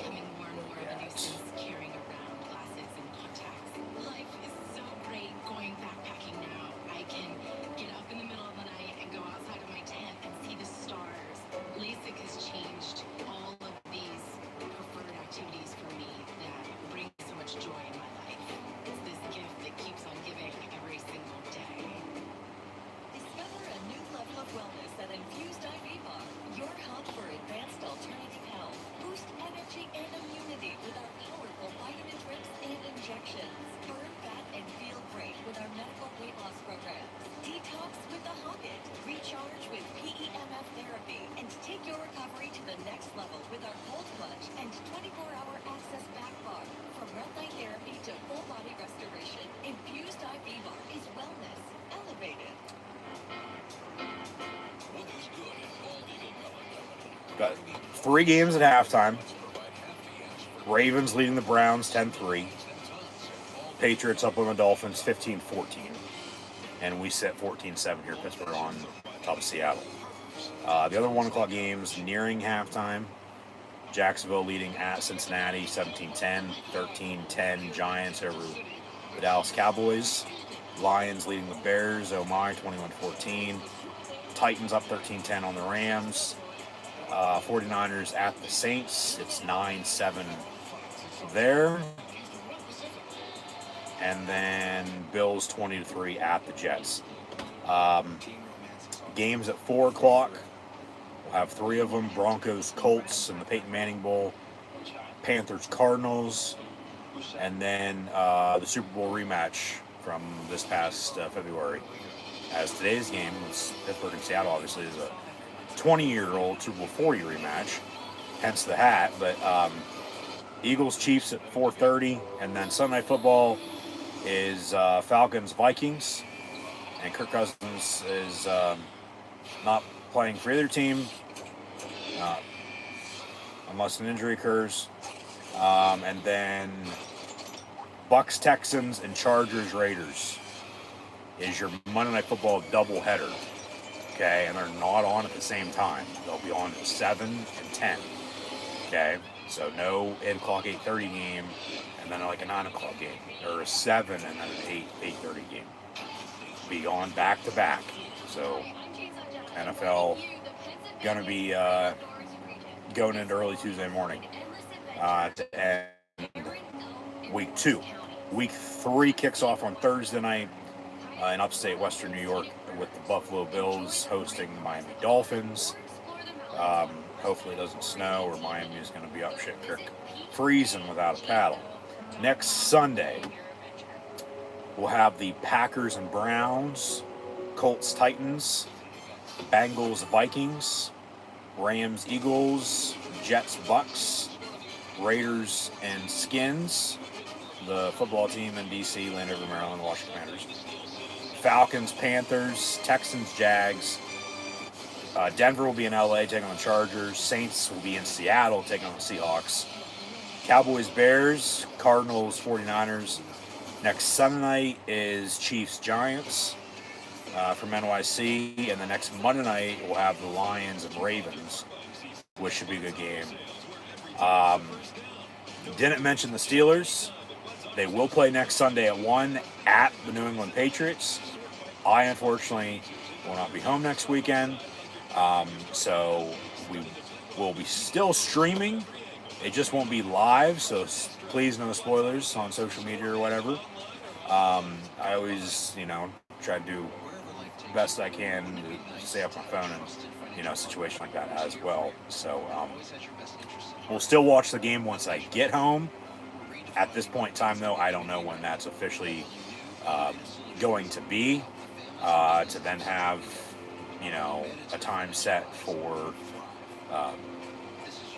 being able to watch the game. I'll tape it, I'll record it on the DVR, and we will watch Steelers Patriots next weekend, just not live at 1 o'clock. And it'll probably be next Sunday night, next Monday sometime. I do not know yet, because I don't know on my end yet, one, when I'm even going to get to be able to get home, let alone, like I said, be able to, sit down and watch the game, because I don't know when I'm going to be home yet. So yeah, that's that.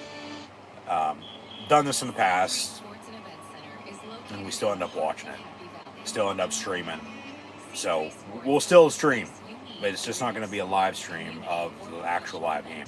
The game, by the time I sit down and watch it, is going to be over with. I can promise you that. And we'll watch it, see what happens. Obviously, we won't be able to update any stats and scores as we go, because then I'll have to look at the final stats and scores, obviously, and then know what the hell happened. But obviously, always a good game now with Pittsburgh and New England. Yeah, I'll ride the float home to get home to watch Pittsburgh and New England at some point in time after next weekend. So that's the NFL for week 3 already. And here we are, week 2 at halftime. Steelers up 14-7 at halftime. And once again, Sam Darnold 13 of 19, 157 yards, has the touchdown, has the 2 picks.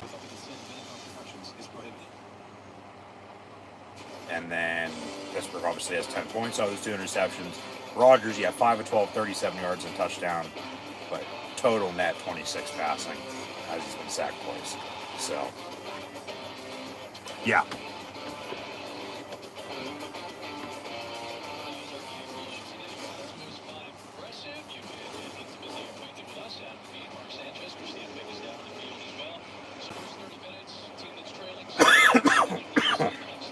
Excuse me.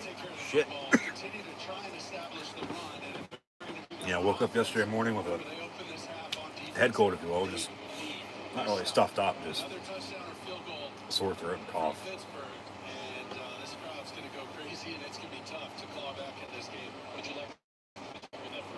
I just thought they stayed consistent.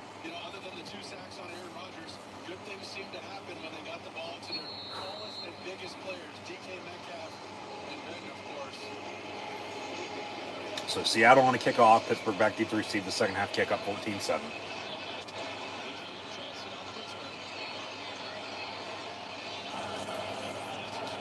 And about the 18-yard line on the return. So that's what I'll set up on 1st and 10.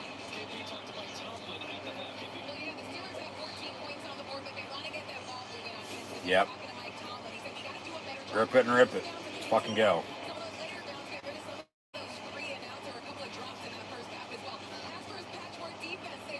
Yeah, they're up 7. They have 10 points off of turnovers. So.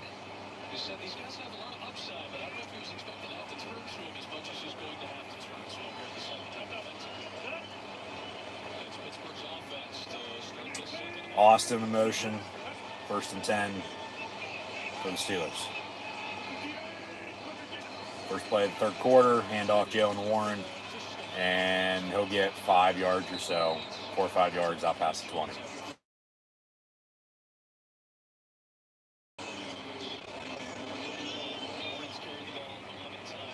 And Pittsburgh has 14 straight wins and leading at halftime. Second longest active streak in the NFL behind the Lions at 16. And Detroit's up 21-14 as they near half.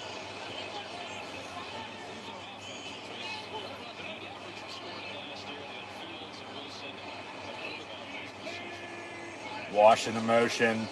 Rodgers will hand off. Actually, fake the give to Warren. Roll out. Dump off. And Jonnu Smith, I do believe, yes, makes the catch. And they'll mark him right at the first down marker.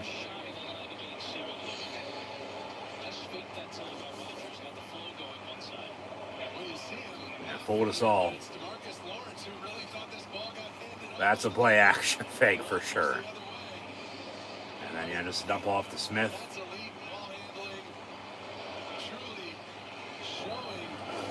And 3rd and inches. So they don't give him the first down. 3rd and about a yard.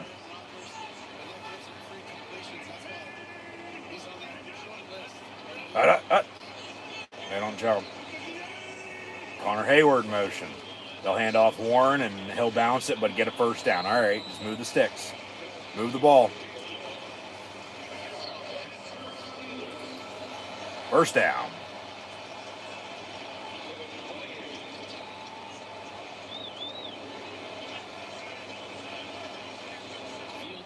So 1st and 10.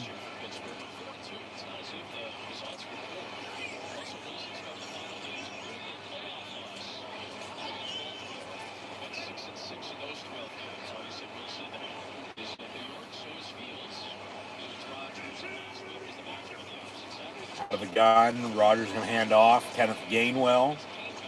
And he gets, 32, 33 yard line, it looks like. 2nd and 6.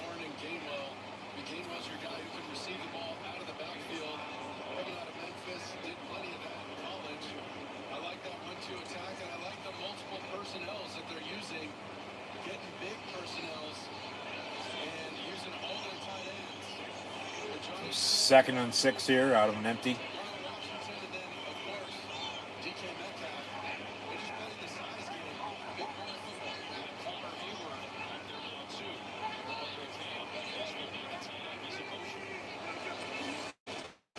And then a quick pass complete to Jonnu Smith. He gets a couple yards, so 3rd and, manageable. 3rd and about 2, maybe 2.5, 3 yards.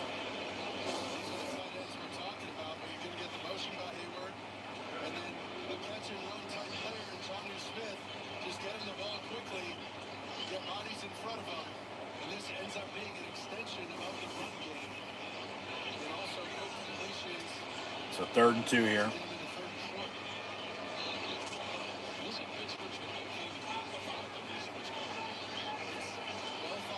Rodgers looking to throw, pump fakes, avoids a sack. There might be a hold. Pass down the middle, incomplete. So, yeah, holding on Troy Fatanu. It's declined because the pass was incomplete. And it's 4th down, they're off the punt.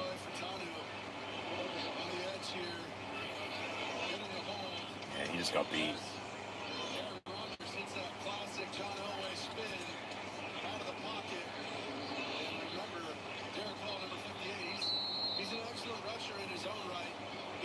What can you do? Yeah, they'll punt here.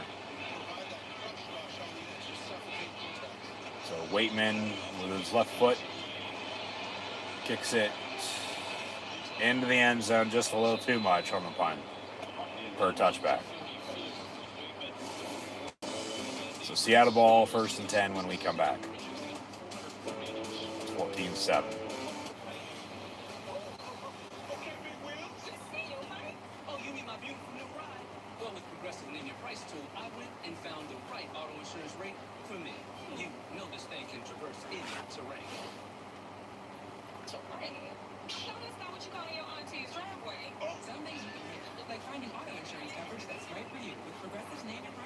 Wait, what happened to the coop? Oh, well, I think it disappeared with his hairline. Handling what you're not going to say about you. Not so much. Hey, should we pull Saquon off the field right now to submit his expenses? Well, better not say yes.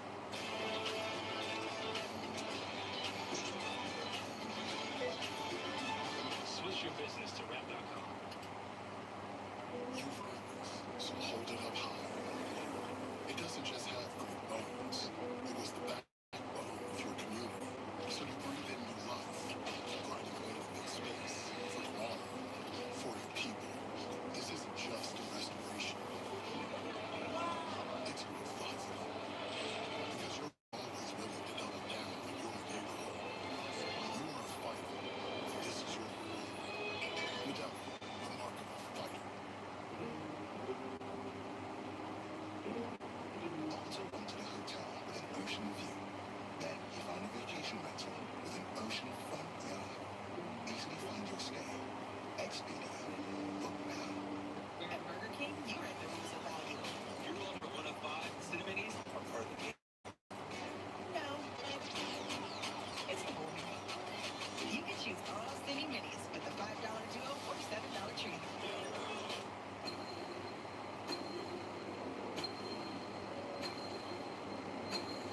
I think something's off.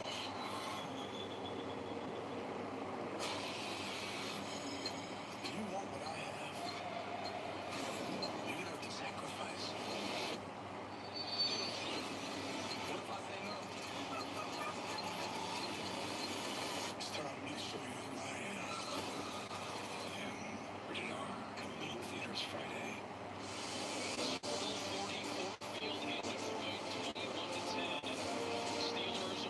Super Bowl 40 highlights. Hard to believe it's been 20 years. 2005 season, but on February the 5th, 2006, Pittsburgh got one for the thumb. So, 1st and 10, Seattle from the 20 here. 11-11 to play the third. And 9 yards up the middle. Be second and short. So, yeah, Seattle's going to try to get the run game going here. This is exactly what you need for Seattle. Their defense handled Pittsburgh on the offensive end. They needed to get a stop. They kept their offensive ball back, let the canine loose, get them off the porch and get them running. Downhill runs, big personnel, and you got to take it to this defense. They're down players. This is your chance. Hand off. Again, another first down run inside the or out past the 40, excuse me. They're still in their territory, not still in territory yet. But to the 45-yard line, they go 1st and 10. Oh, yeah, that run will certainly make Mike McDonald happy. He's understandably brief. When I talked to him at the end of the first half, he said, look, we just got to take care of the football. And I asked him about the interceptions. He said, what was on 1st down or 4th down? But he said, flatly, take care of the football, get field position. That'll be a key against the Steelers team. From the 44, 1st and 10. Toss it. And tackle for loss with Queen and Wilson and Herbig and Benton and Yaya Black and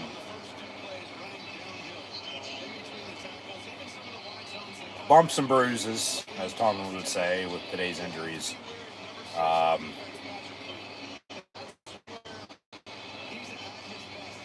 Still next man mentality. You can tell Queen's in some pain.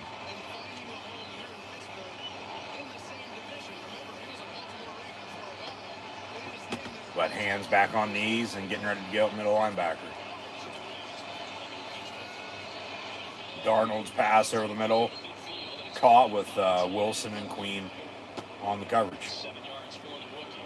Sets up 3rd and 3. Well, this is dangerous for the rookie falling away from this pass. You can tell he's got great feel in zone coverage, understanding how to catch and turn, steal yards by knifing forward in the defense with those strong hands. So 3rd and 4 from midfield.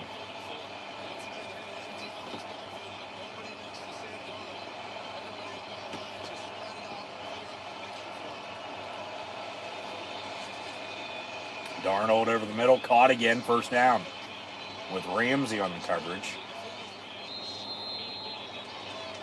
So Cooper Kupp on the reception and another big Seattle Seahawks first down.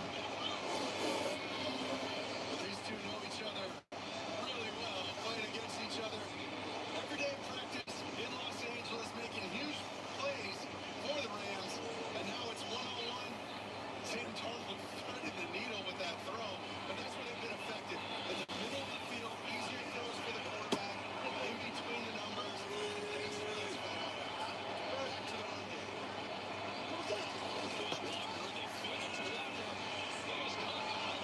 Cooper Kupp once again over the middle, caught another Seattle Seahawks first down.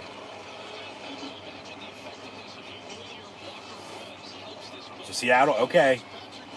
Opening drive of the game, they go drive and score. Here's their first drive of the, second half. And they're knocking on the door looking to cut this lead, let alone tie it up.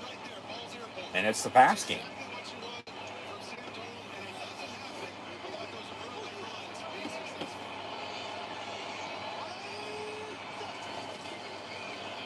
Darnold going to hand off up the middle.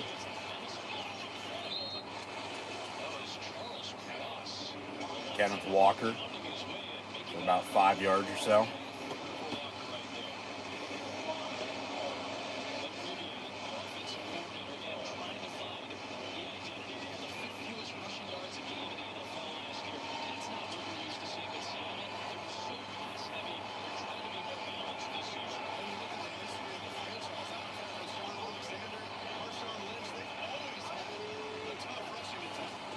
Handoff again up the middle. And Walker gets a first down for it to be first and goal now. Seahawks inside the 10. Defense needs to stop. This is where they want a major right now. Because of the speed and because of the lack of personnel in the interior of this Pittsburgh defense. That defense looking like a mass unit right now.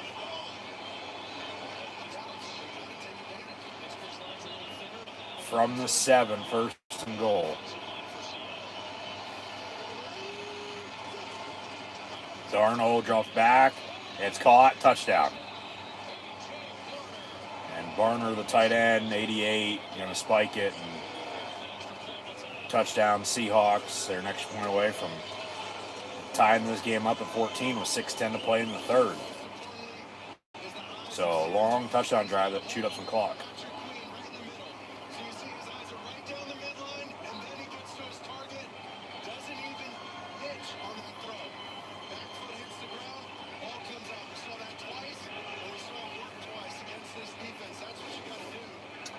Burrow has a left toe injury, they say. Left toe injury, so maybe he broke his toe.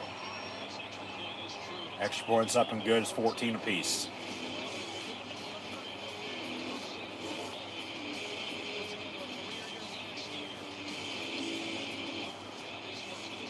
So it'll be Steeler ball when we come back.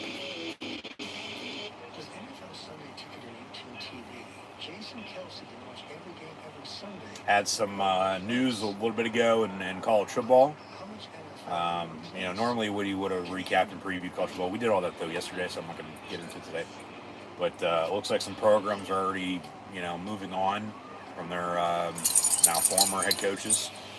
As UCLA has fired Deshaun Foster after an 0-3 start, and Virginia Tech has done the same with Brent Pry. So UCLA and Virginia Tech, the first two big-time Division I college football schools to have a head coaching opening with a vacancy at the helm of the program. So the coaching carousel about to spin. If I'm Virginia Tech, I'm going to go hire Shane Beamer. Write him a blank check. Obviously Frank's son. And they're playing Beamer ball in Columbia, South Carolina, the Gamecocks. He just beat them to begin the season a couple weeks ago as well. And he's winning in the SEC East. Yeah, they lost to Vandy last night. And Vandy's a good school, good team right now. Probably the best they've been since James Franklin was in Nashville. But you have Virginia Tech open. It's going to be a little hard for him to say no, I think. And if he's winning in the SEC East with South Carolina, nothing against South Carolina, I think he could easily, win at Virginia Tech. So I think Shane Beamer would probably be the name to watch at Virginia Tech. And then UCLA is open again. Chip Kelly was there, most recently before he, left because of NIL, went to become the offensive coordinator at Ohio State last year. Now in the NFL with the Raiders as the OC in Sin City with silver and black. But Deshaun Foster, former running back for the Bruins, had an NFL career as well. He was an assistant under Chip, got promoted, and then, 1 full year last year, and they're sick of it in Pasadena, and they're moving on. And PJ Fleck's name in Minnesota was one that came up for the gig when Chip left. And rumor has it he was very, very close to leaving the Twin Cities to go to UCLA. So I wouldn't be surprised. I get he just signed an extension recently, but money talks.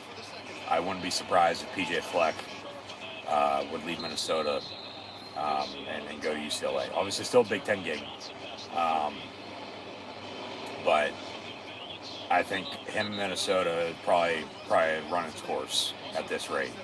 I mean, he won at Western Michigan. They got to New Year's Six, lost Wisconsin, and then, goes to Minnesota. He's been there damn near a decade. Just row the boat a little further west to UCLA. Those two gigs, I think those would be the two names right now to look out for. But in the meantime, back to it, 1st and 10, Steelers. We're tied now at 14 from the 30.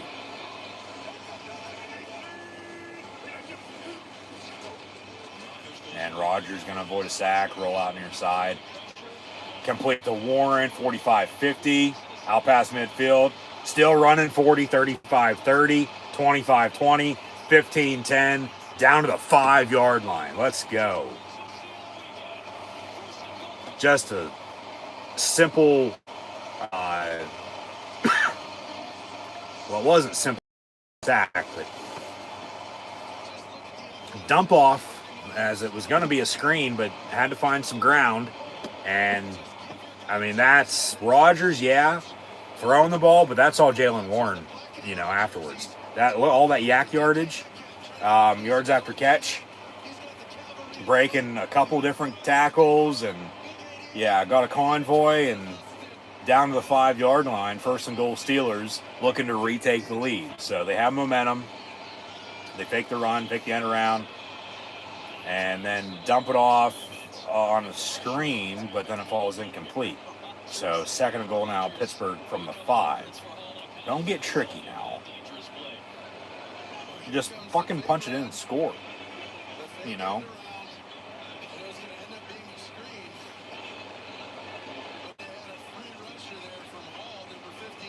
Can't settle for 3 after a big play like that.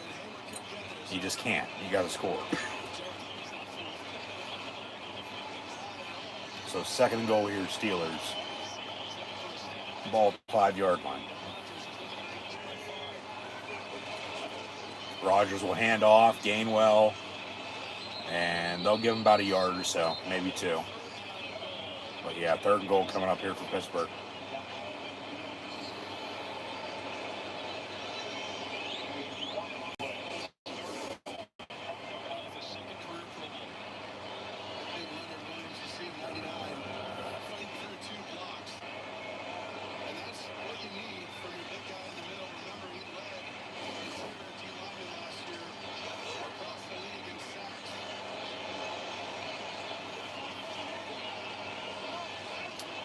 Third and goal, Pittsburgh from the 4.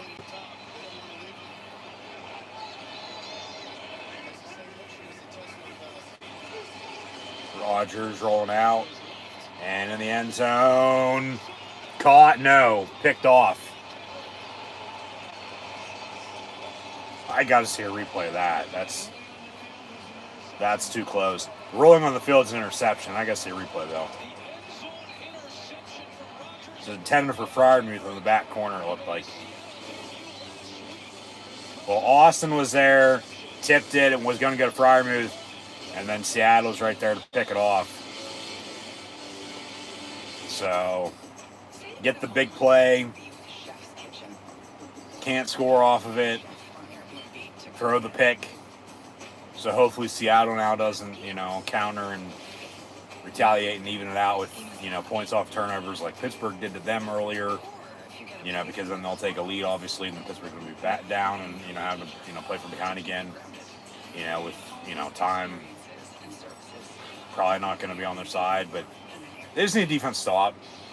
That sucks. They're on a pick, right in the fucking end zone. If you're going to turn it over inside the 5, you want to turn it over, right there and then wrap them up because then, they have a long field to work with. Interception in the end zone is technically a touchback, so they get the ball down the 20-yard line.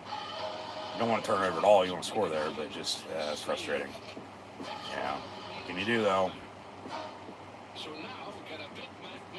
What can you do?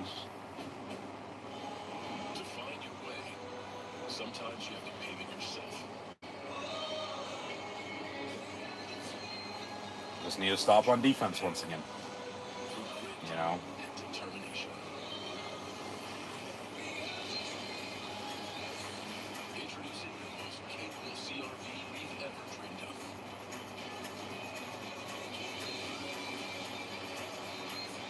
Now part of the Honda Trail Sport lineup. Whoa, it's the Capital One Bank guy. That's me. So, what do you do outside of that one thing? Maybe. No fees on checking accounts, no overdraft fees. Help me sleep at night. What's in your one? Chopping on the flight. See you there. Finally beating your siblings to the good room on family vacation. That's what the world's biggest airline can do for you, baby bro. I'm 26.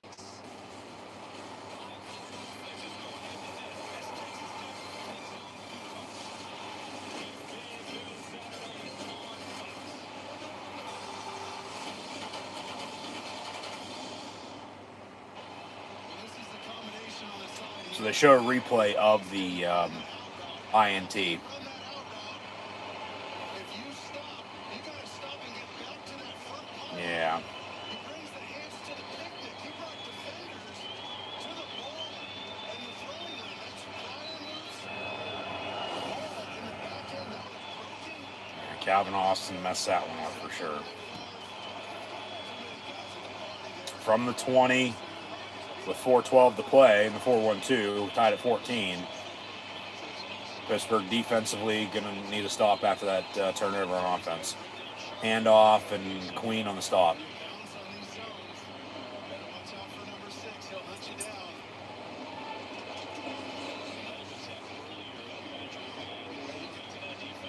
He's feeling it.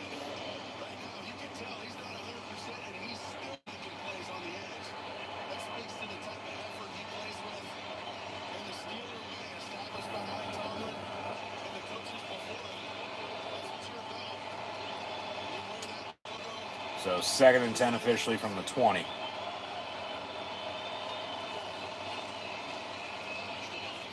Darnold going deep, and it'll be incomplete. Darius Slay on the coverage, but pass was off target anyway. So we'll show some highlights.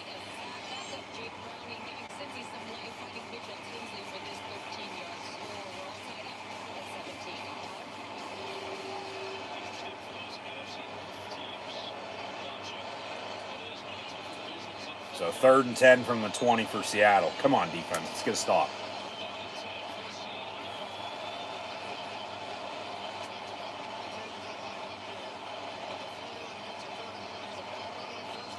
And a late whistle. Play clock was winding down. I think Seattle called timeout. Yeah.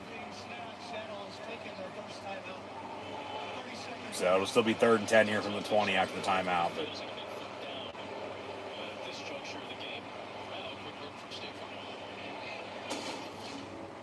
Having insurance isn't the same as having State Farm. It's like needing the leadership of this captain. Getting back at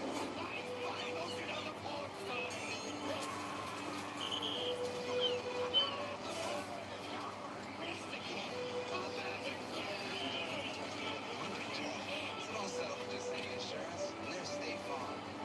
Like a good neighbor, State Farm is there. So split screen commercial. They break the huddle. 3rd and 10 after the timeout. 3:22 to play in the third. We're tied at 14. Come on, defense. Let's go. Get the ball back off the turnover. Pressure. Wilson and Herbig almost had him. Then he shuffles it, and it's incomplete out of bounds. So incomplete. 4th down. They'll punt. Pittsburgh can get the ball back. Turnover ain't going to matter. So, tied at 14. You're getting the ball back here late third quarter now. We're on the goddamn ball and work the fucking clock. I mean, seriously. Get this game in the fourth quarter a lead, and then, let the defense do the job. Yeah, Wilson almost had him on a shoestring. So, Seattle going to punt here. And Calvin Austin back deep to receive. And it'll be fair caught at the 38.5, 39-yard line.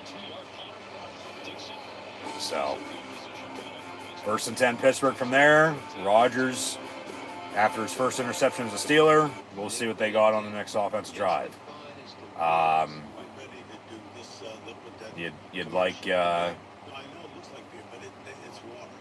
go retake the lead. They tied it early, third there. After you didn't do anything coming out of the half, and then you turn the ball over, and we're back to being, just deadlocked and not much going on. So until somebody does something, we're gonna sit here and it's just the way it is. But like I said, run the ball, work some clock here, get a lead again, and then let the defense eat in the fourth. And then hopefully be waving a lot of these. No mom and renegade strikes, get another fucking turnover. They already have 2 and 10 points off of both of those, and then maybe tack on to your lead even more than at that rate. So I'd be running the ball. I would slow it down even more.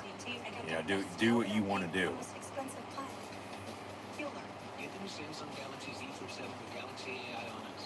Yeah, it sucks they couldn't capitalize off that big play. They turn it over in the end zone. Because if they have points off of that, and then they get the ball back here, you're definitely running the ball and working clock.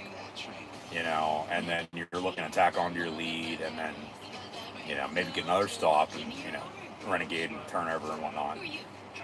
Even scoring more points, and you're up probably 2, 2.5, 3 scores of them at that rate, but you're still tied at 14. Because obviously you can end up scoring off that big play on that last drive and turn it over the end zone. But it is what it is. Defense got the offensive ball back, and now you got to work. So, yeah. They are results of dedication. Over 100 years dedicated to the art of engineering and the ambition to always move this country forward. Current eligible GMC owners get 0% APR with a total value of over $12,000 on this Sierra 1500 model. That's 20% below MSRP. Tonight after the NFL, the critically acclaimed and smash hit Doc returns with a special event here after a doctor loses 8 years of memory. A patient comes back with wonder. Special event after the NFL right here on Fox. Steel City and Poshmark Stadium. Confluence of the Three Rivers. Hunt's got a pick. Aaron Rodgers has only thrown about 1 red zone interception all season he's been in the NFL. He threw one on the last drive after Jalen Warren. From the 39, 1st and 10. And Rodgers going to throw it in the dirt, incomplete on a tight end screen in time for Darnell Washington, but nobody was there, still blocking. They're excited to have him, to pair him up, number 0, with Leonard Williams, Boye Mafe, Derek Hall. That's his job, to disrupt the backfield. That's what he's here for, and he can tell. He did it right there. Four-time Pro Bowler, he's an all-pro once in Dallas. So incomplete, 2nd and 10. Freiermuth in motion here.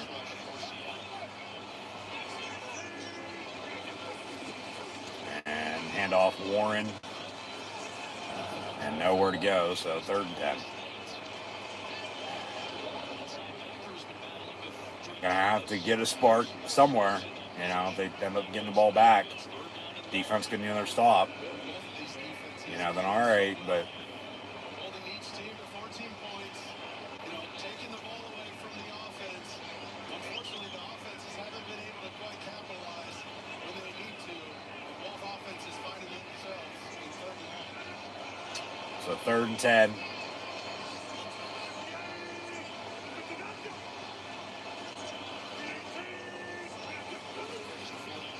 And Rodgers dumps it off. And Smith going to be about a yard short. So 3rd and 10, make it 4th and a yard around midfield. You got to punt this ball. You got to punt and play field position. Yeah, you got to punt and play field position. I don't care if the crowd doesn't like it. It's the right call. You got to punt and play field position. Defense, yeah, playing well. Sure, but there's an argument to be made. Listen, let's keep playing the way we're playing because of our defense. You can argue it both ways. Yeah, you got to punt and play field position here. Just don't give up a big return. On the Seattle offense, stop these guys getting in third and long and play the field position game. Yep. Make it a short field for the offense. Fair catch at the 10. So now they're backed up and minute 33 to go in the 3rd. Well, the 1st and 10. Yeah, we're tied at 14. Defense needs to stop.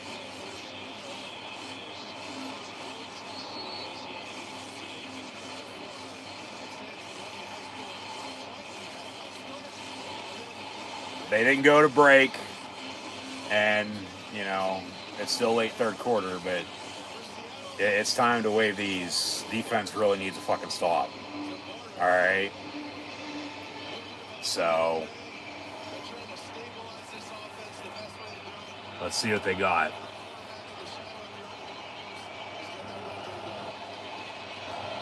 And pass complete. Cooper Kupp.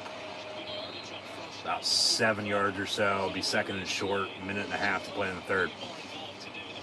If Seattle still has the ball to begin the 4th quarter, it's screens going black time, oh mama, and then Renegade.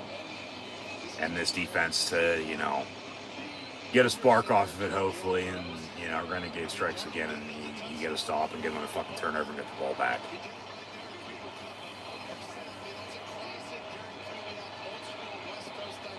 From the 16, 2nd and 3. Handoff. And Jack Sawyer on the stop, but they get the first down in the meantime. About a 10-second differential between the game clock and play clock. So they will have to snap it here once more.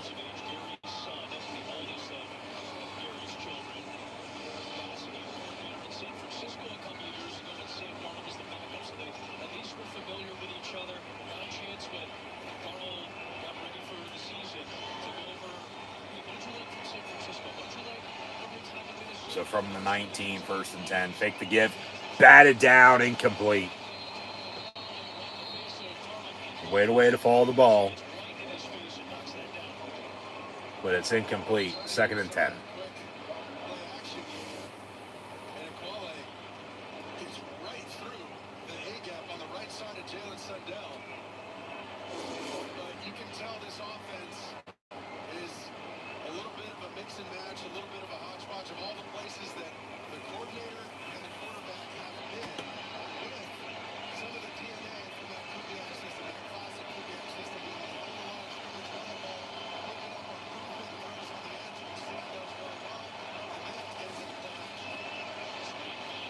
So Jackson, Smith, and Jigba on 2nd and 10. Going to get Seattle to 3rd and 2, and that'll do it for the 3rd quarter. So they'll switch ends. We'll start the 4th with 15 minutes to go. But somebody's about to walk the gallows. And it's Renegade time. I'd be surprised we don't come back from break and, you know, they're not playing Renegade and, you know, fans aren't waving their terrible towels. It's time for Renegade. This defense needs a fucking stop. So we'll see, and then if it strikes again, you know, we'll go from there. But yeah, it's here we go, Steelers. Here we go. Defense defense needs to stop. So, offense, past couple drives really haven't done much. You know, I mean, shit, they didn't do anything there at all third quarter. So,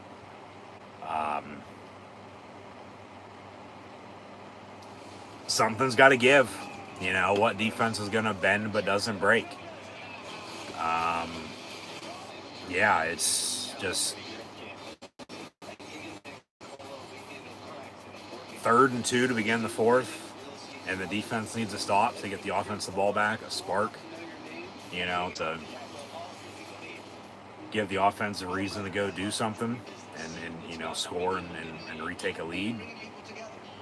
Yeah, like I said, it's time for Renegade. So, home opener, this crowd's fired up. That's what we do at Chronix Jewelers. Whether it's your first engagement ring or your 50th anniversary present, we're here to help you get it right. September is the most amazing time to stay college. Students are back. And the deals at Blaze Alexander Mazda are amazing. Lease a 2025 Mazda CX-30 for as low as $289 a month.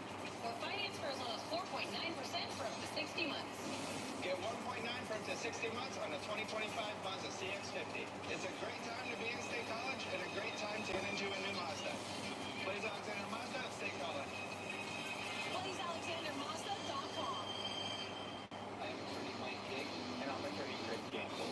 At Gig and Giancola, we handle car accident, work injuries, estate planning, real estate, and other legal matters. At Gig and Giancola, we're strong enough to know your name and big enough to tackle all the things you need. Old Fashions of Robbie Day. Partners, downtown State College.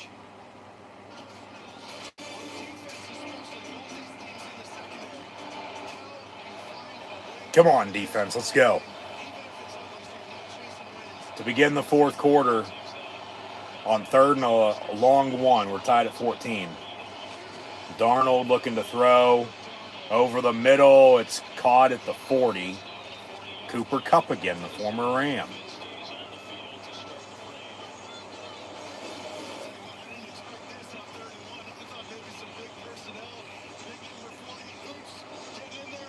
Chuck Clark on the coverage.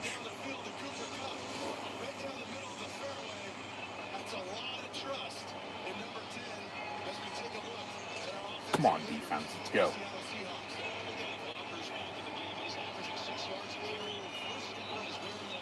Out of the eye, handoff. Kenneth Walker juking guys left and right, gets inside the Steeler 40.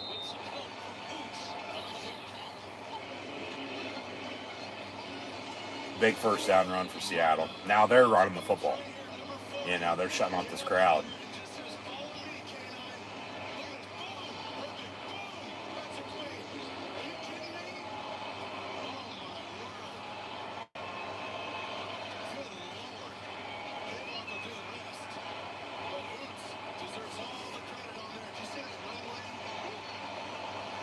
From the 39, 1st and 10. They'll run it again. Cuts back. And then wrapped up after about a 3-yard gain.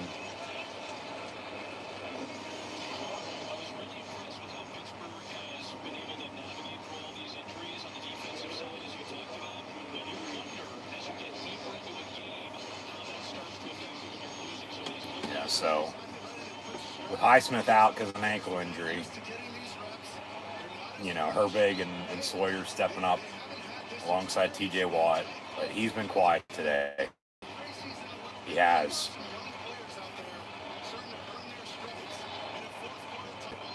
From the 36, 2nd and 7. They'll fake the toss, come back, and TJ Watt gets to him. Ball's on the ground. Go, get it. Now they're going to blow it dead, incomplete. Even though Pittsburgh recovered, Jack Sawyer has the football, but they say incomplete.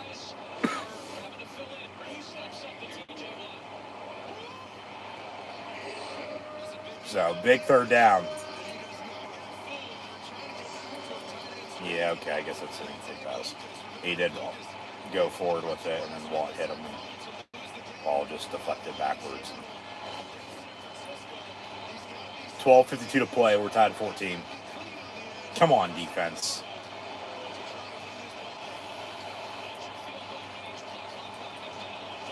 That's a delay of game. Pass incomplete. So 4th down.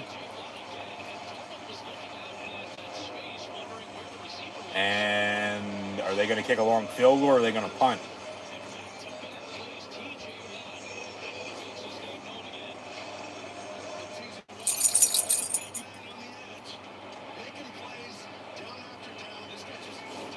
They're going to kick it. Myers missed from 36 on a doink. This from 54. From the left hash.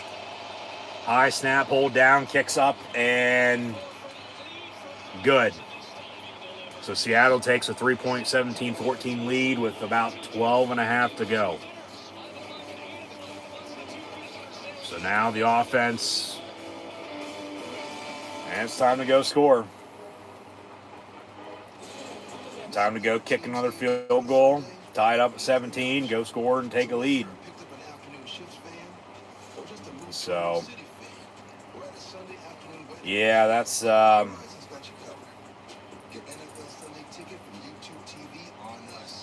tough one.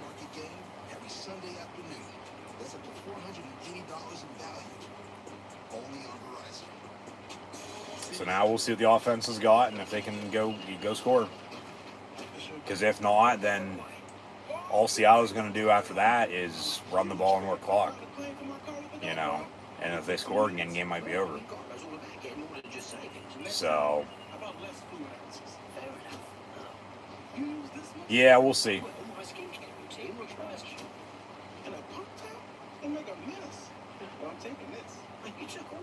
Get more than just savings. Get more with Geico. Have a nice flight. Why do it? Why make it harder on yourself?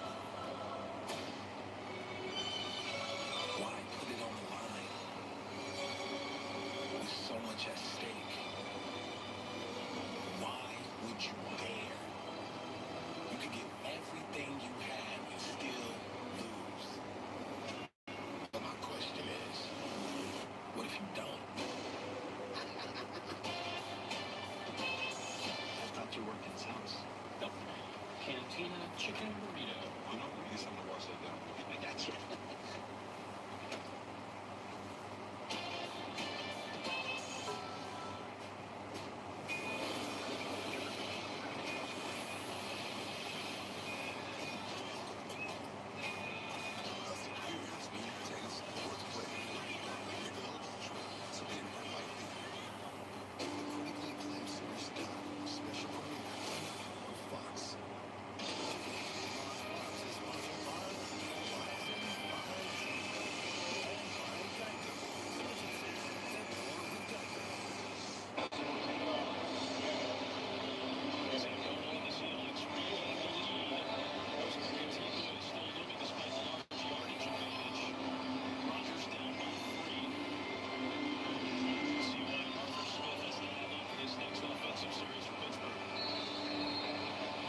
Seattle on the kickoff. You had 12:46 to play. Steelers show by 3, 17-14. And that kick's going to be fielded? No, it's going to roll into the end zone. But Pittsburgh touched it. Now they say touchdown Seattle. What?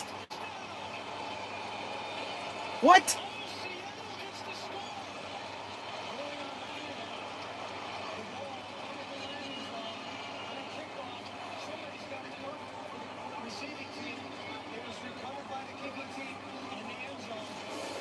They say somebody's got to recover in the landing zone with this new gay-ass kickoff roll. He never fucking touched it.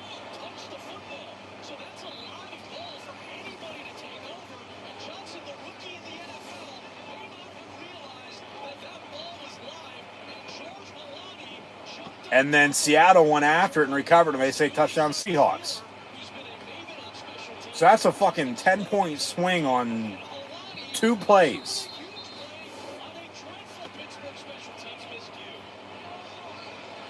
Oh my God. He did not touch it.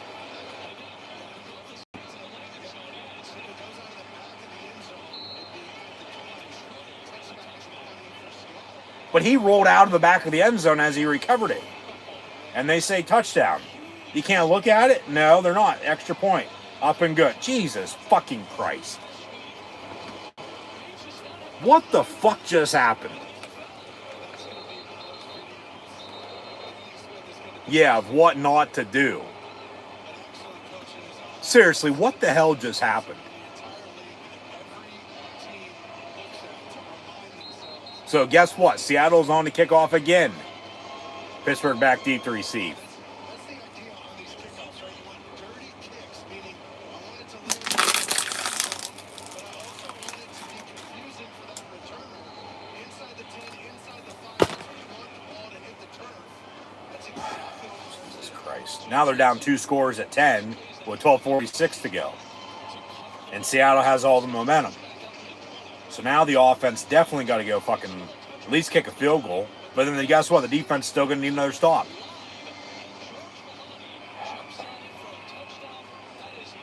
What the fuck just happened?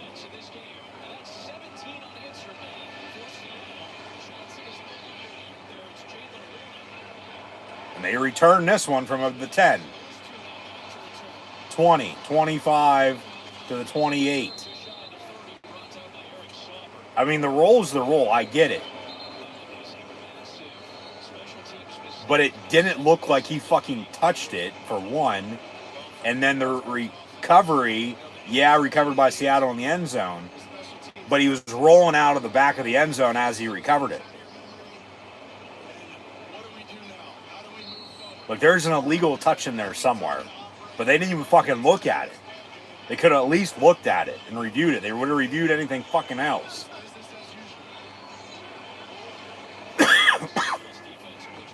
Now the offense, they're down 3, they're down 10. Yeah, 10-point swing on 2 plays. So the offense definitely got to go score here. Got to go kick at least a field goal. Score a touchdown, even better. Because then you'd only need a field goal then to tie late to force overtime potentially if you get another stop on defense. But, my God.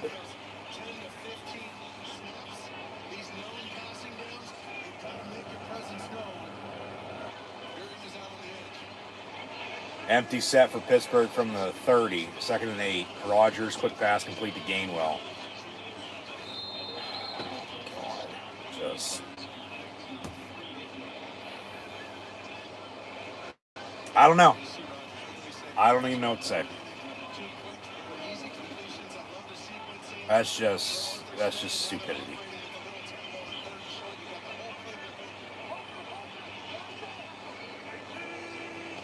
So 3rd down and 2.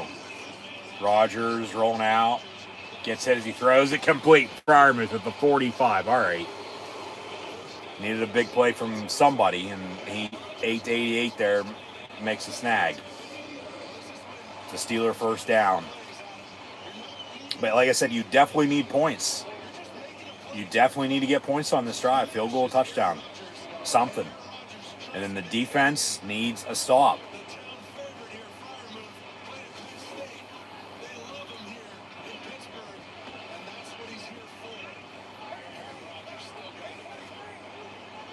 From the 44, 1st and 10. And fake the toss, slant, complete DK. He gets 9 yards. 2nd and 1 coming up.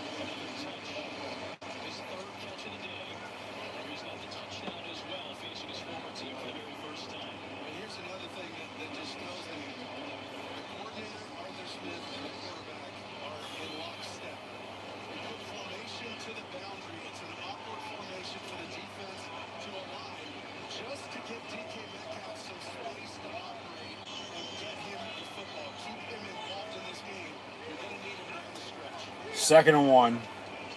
Ball at the Seattle 36. Toss it. Warren cuts back in. Gets a 1st down. All right. New set of downs with 10 minutes to play. Down 10.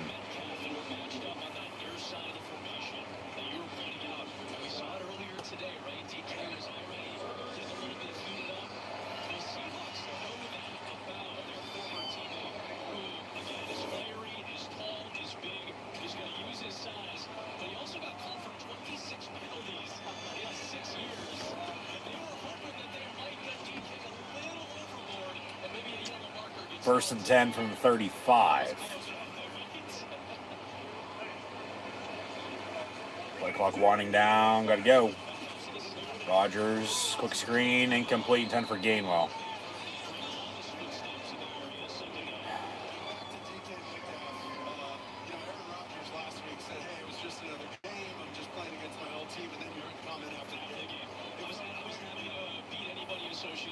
Exactly right. And DK Metcalf played that whole mantra this week. Hey, it's just another game. Now it's just another game. I'll tell you right now, as a former player, when you play your former team, you want to beat them bad. You want to embarrass them and ruin their Sunday. Rodgers looking to throw on second and 10. Dump off to Gainwell near side. Leaps forward about the 30, but he's going to be short. It'll be third down and about 5. Third and 6.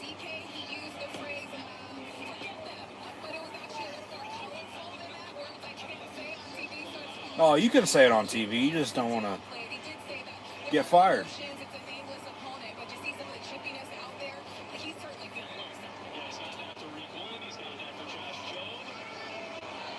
Got to convert. I mean, if not, you're definitely kicking a field goal.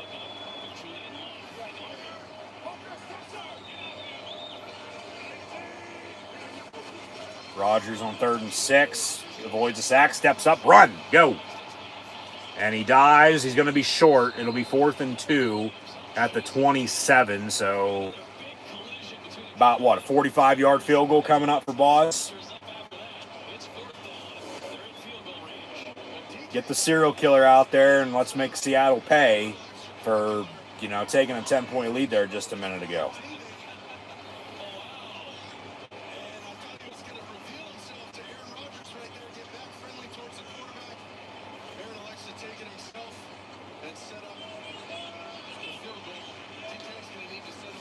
So Boswell from the right hash.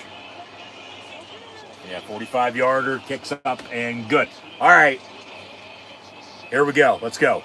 It's time to play Renegade and get this crowd into it if they haven't already done it. Defense desperately needs to stop now.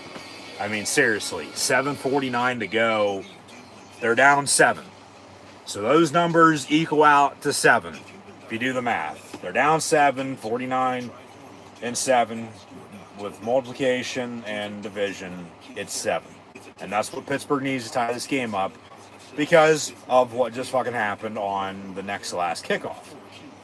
Because they could have got a field goal on that one drive, but they didn't even have a drive because there was a miscue on the kickoff return. So I think everybody in the league, from coaches to players to fans, everybody's going to know about that now and what to and what not to do in that situation. But then, okay, they still get the ball back. They still got driving scoring. Like I said, they needed points on that drive. Field goal, touchdown. They needed something. You got the lead again. You can't be down 10. It's 2 scores. You're down 7 again. All right.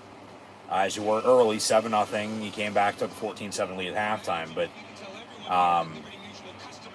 yeah, that was a huge swing. They kicked the field goal from 50+, and then on the very next play, the kickoff, they score. Yeah, like, what the fuck? Seriously. Shit happens, though. But like I said, they needed to score on that drive. You would have liked a touchdown because then you only need a field goal to tie rather than the field goal and then a touchdown to tie, but you still needed points. And they got the 3, so they're back down 7. So, like I said, they need a defensive stop, and they need to get the ball back. If it ain't another interception or a fumble or something, has Saquon's now riding a deer for a Little Caesars since George Kittle's hurt with a hamstring. So this might turn into a running joke if whoever's in the Little Caesars deer commercial, if they end up getting hurt because of it. But regardless, anyways, I want to get off track here. As the NFL gives us a overseas promo for the international games. This is Pittsburgh's, oh mama. We'll get back to that in a minute. Let's wave those towels, all right? Play Renegade for me, okay? Hangman's coming for Sam Darnold and the Seahawks offense. And that's why I figured they would have played it at the start of the fourth quarter because it was tied at 14, you know. And then they go kick a field goal. That shit happens on the kickoff. But yeah, defense needs a fucking stop. So return from the 3. And we'll see if Renegade strikes again. This defense desperately needs a stop. Yeah, this is Steelers' only home game for a month. They go on the road next week, they go overseas, and they got a bye week. But, come on, defense.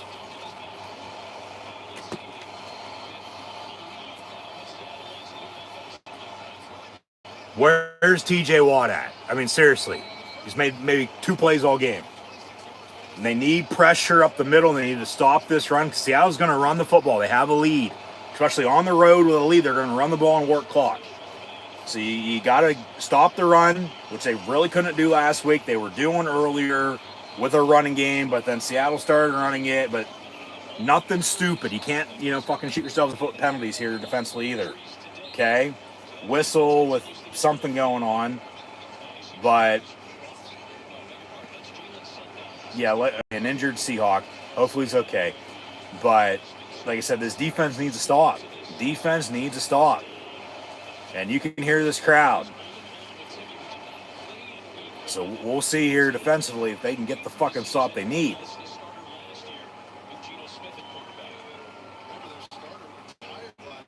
That's the center who's actually hurt. So Darnold up under the backup center on the sideline getting ready. But once again, at least they got points on that last drive. You'd like a touchdown compared to a field goal, but you needed points. So they get the field goal. They need to stop now defensively, and then they need to score. And the last time, Seattle came to Pittsburgh, it was an overtime game.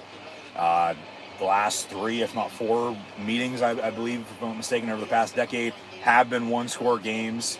I mean, this is a 11-10 all-time series with Pittsburgh winning Super Bowl 40 20 years ago as well. And if not now, when? They didn't play Renegade at the start of the 4th. They play it now. And get a yard, 2nd and 9. Come on, defense. Let's fucking go. Who's it going to be? Because they're going to run it again here on 2nd and 9. And then they'd probably run a bootleg, play action on 3rd down if they don't convert here on 2nd down for that matter. But they are in the gun, so it might be a draw, it might be a pass here, we'll see. But from the 20, where they at 27, motion man, yeah, they'll run a draw. Charbonnet, and down he goes. Holcomb with Sawyer and Hayward, and yeah, a couple former Buckeyes making the stop. Come on, defense. Under 7 to play. Obviously need a stop, but then the offense still needs to go score. So this game ain't over just yet.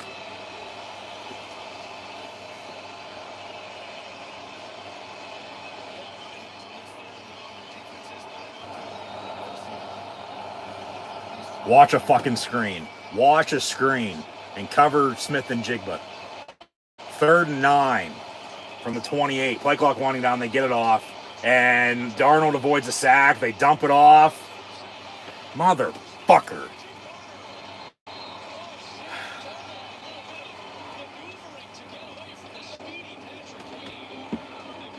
And now, tick, tick, tick, tick, tick. They're just going to work this fucking clock with a new set of downs.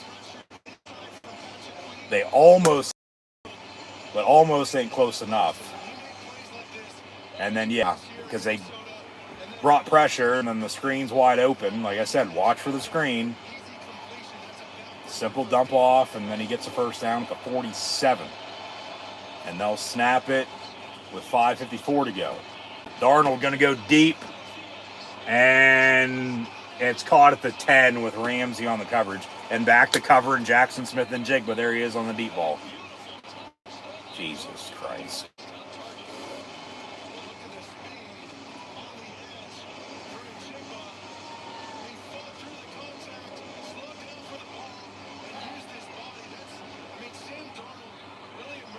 They could have got him on a defense hold PI for that matter too, but it wouldn't fucking matter. He still caught the damn ball.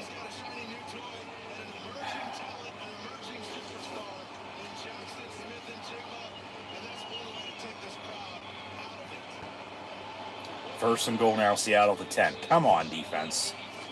They'll run it. And Hayward with a big hit, driving him back. As Benton had him first, but then Hayward hits him to wrap him up. Second and goal. Under 5 to play. Like I said, they're just going to work the fucking clock.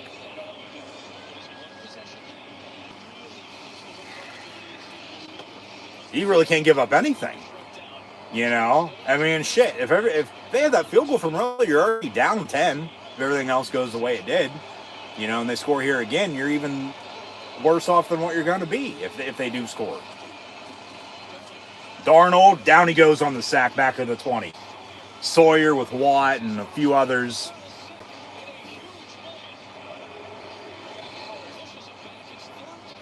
So third and goal at the 20. Back him up some more. Maybe they miss another kick. You know, he doinked a 36-yarder, but then he made from 54. Yeah, Sawyer and Watt going to get credited with that sack.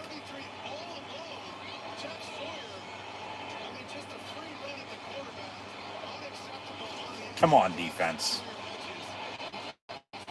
From the 19 officially, third and goal. 3:50 and counting to play. They'll toss it. And he's going to hit the hole and...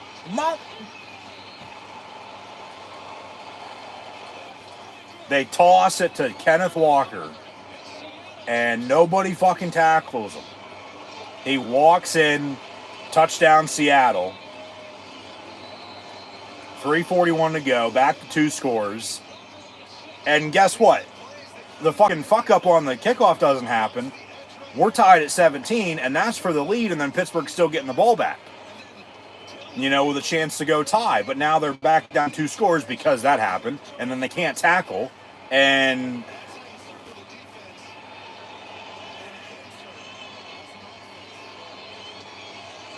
extra points up and good.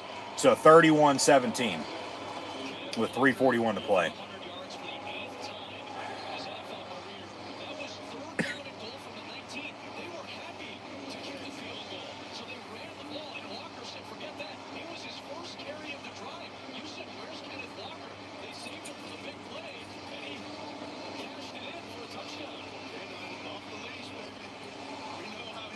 Just how in the hell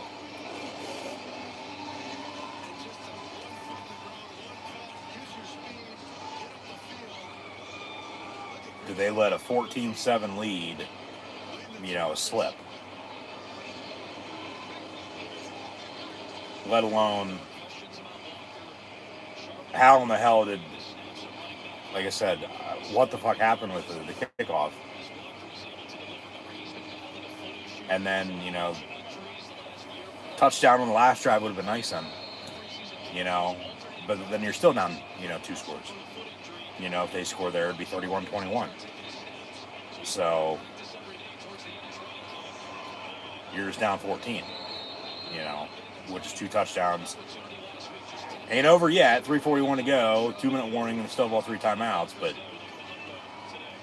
they got to score and hope you get the ball back and, you know, score again real quick just to fucking tie. Man, just,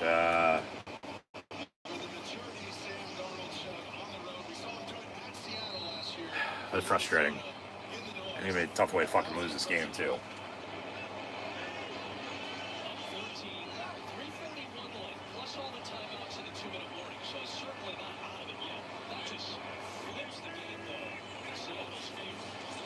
So Rodgers looking to throw, pump fakes, avoids a sack, and then down he goes.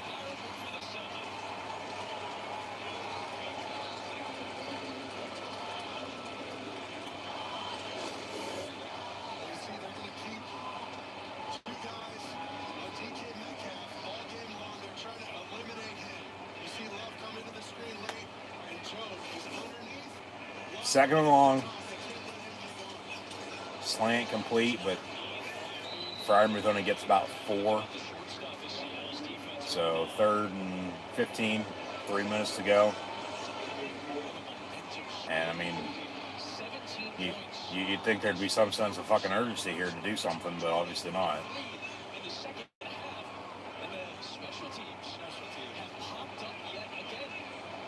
Seems like every week there's one game-changing play. Last week for the Steelers, it was Gainwell. This week, Seattle takes advantage of that kind of negative kickoff. Yeah. Flag on the play, maybe legal formation. Rodgers pump fakes, pass caught. Metcalf at the 41. But we'll see the penalty first. Yeah, sometimes that shit works out in your favor and sometimes it doesn't. They're going to back them up. Yeah, legal motion on the Steelers. 5 yards, replay 3rd down.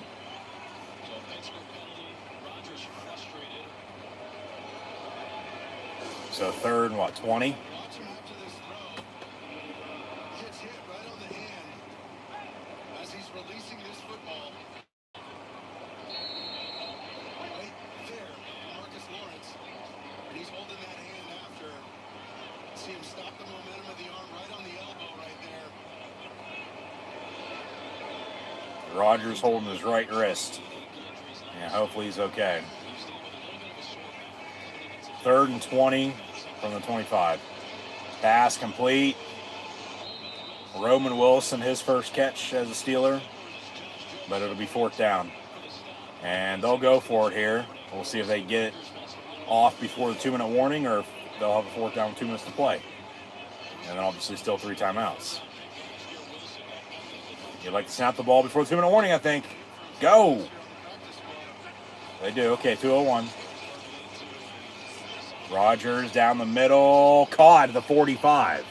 Calvin Austin. So 1st and 10 Pittsburgh with 1:54 to go. Still have all 3 timeouts, but here's the 2-minute warning. You know, would have loved to have scored before the 2-minute warning, because then you still have your timeouts, and then, you know, 2-minute mark to potentially still get the ball back to go try to drive and score, but that ain't going to happen. They still have the ball here, 1st and 10, 45, and you can't kick a field goal. You got to score 2 touchdowns. So, just frustrating. It's your bedtime. Your big time. And your makeout bed, too. It's more than an SUV. It's your Equinox. Chevrolet. Together, let's drive. I checked Allstate first and saved hundreds on my car insurance. Unfortunately, I didn't check if I unlatched Bevo's gate while taking a selfie.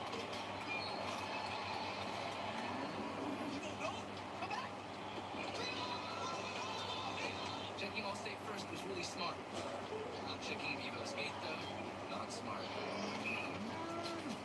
At least I checked Allstate first and saved hundreds. Okay. Welcome back to Papa John's. For a very limited time, we've got free pizza. Yo, tell them what it is.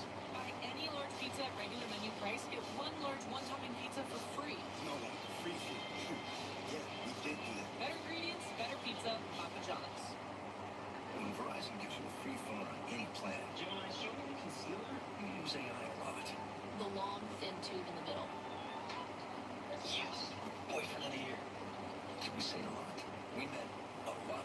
Gemini, is my houseplant leaning away because it hates me? Nothing personal. It's leaning away for more sunlight. Come here, girl. Gemini, any pointers on my downward dog? We get it. It's a Google Pixel 10 Pro from Verizon. Oh, appreciate you. And they're off. It's not about finishing first. You just can't come in last.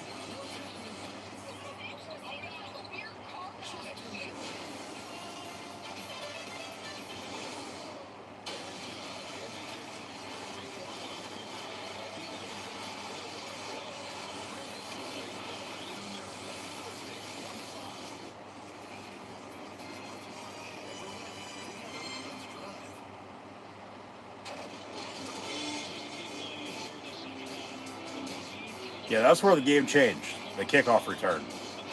No doubt. And then it's 24-14 and, you know, That's Seattle's first touchdown as a kicking team since 1981 against the Silver and Black Raiders. Yeah, that shit doesn't happen. But it did today. Back shoulder complete to DK, or that fall incomplete? Incomplete, 2nd and 10. All right. Let you guys know what's coming up next. I'm not sure if you've heard. It's a Super Bowl rematch. Jalen Hurts, last year's Super Bowl MVP, on the road today in a tough environment, looking to take his team to 2-0. But this guy standing in his way, Patrick Mahomes, who's never started a season 0-2, looks to get his team their first win today. It's all coming up next. It's America's Game of the Week.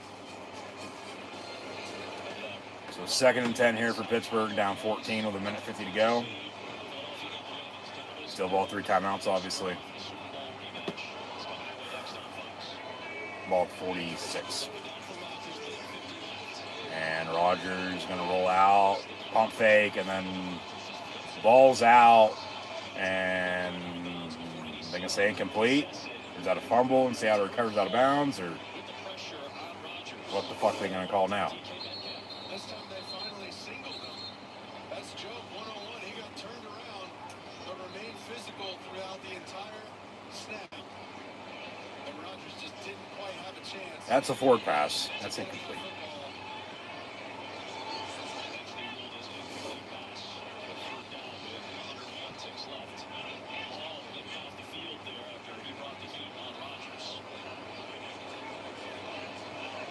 So incomplete. It's 3rd and 10. 80-plus degree day in mid-September in Pittsburgh. A lot of sweat, a lot of water chugging. Saw some guys vomit at times. And all the Yeah, this game's had a little bit of everything. between these two I mean, it has. they already came in banged up, especially on the defensive side. Pittsburgh's only gotten thinner today. And I mean, just think, Pittsburgh doesn't have 10 points off of, 2 Seattle turnovers. They're getting their ass kicked. They're getting blown out. If everything else goes the way it has. Talks about it with his crew.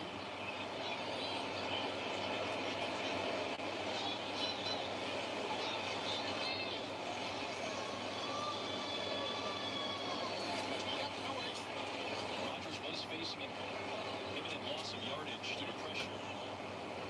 What's the delay for? And if he was outside the tackle box or if he got it past the line of scrimmage. Yeah, I don't know if it got past the line of scrimmage was the issue. It bounced eventually, but the pass itself. After the review, ruling on the field. It's incomplete. 3rd down. All right. We finish up here. What the fuck took so long to announce that? CB's Cowboys trying to avoid an 0-2 start, as well as they've got the lead on the Giants. New York trying to do the same. Of course, Kansas City, Philly right after. Seattle's trying to avoid the 0-2 start. 0-2 is not as much of a killer as you might think for a team's playoff hopes. So 3rd and 10 here for Pittsburgh. 12% of teams that start 0-2 make the playoffs, but last year, 3 out of the 14 teams made the postseason despite the 0-2 starts. It still doesn't kill you. Kansas City's trying to avoid it, but I don't think they would panic if they suddenly found a 0-2 to begin the season. It's not as bad as it might feel. Denver, Baltimore, the Rams, they all made the Minute postseason. 45 to go, and we still have not snapped the ball on the next play yet. That's what Seattle I guess Seattle called a timeout as well, so that's why there's a little bit of extra delay.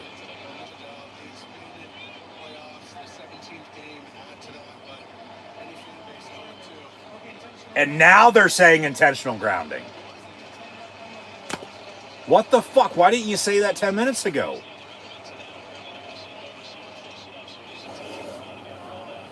It's not the point of it. Maybe it was intentional grounding. Make the announcement as it fucking happens. Why was there a delay for 10 minutes? His closest receiver is behind him. That's Gainwell right there. But yeah, they're going to say definitely didn't cross the line of scrimmage. Either way, there's 2 elements. In the air, at least. Yeah, there's 2 elements there you could have probably called. So now it's going to be, what, 3rd and 20? Back to the 0-2 start. It's the fan base. 3rd and 21. Where it feels like the sky's falling when you're 0-2. And those are long 6-7 days before your next game. Those meetings From the 44, meetings, doing stuff at the Rodgers dumps it off. It's caught, but 4th down coming up at the Seattle 46. Again, if this score holds, these 2 teams will be 1-1 each.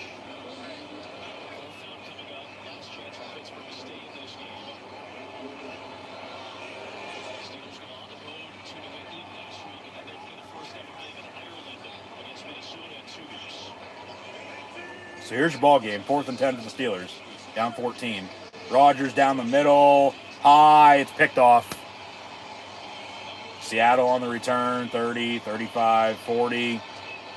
And then Frazier wraps them up at the 45. So Pittsburgh has 3 timeouts, but they ain't going to call them. Rodgers wanted a defensive hold. He's talking to the refs. But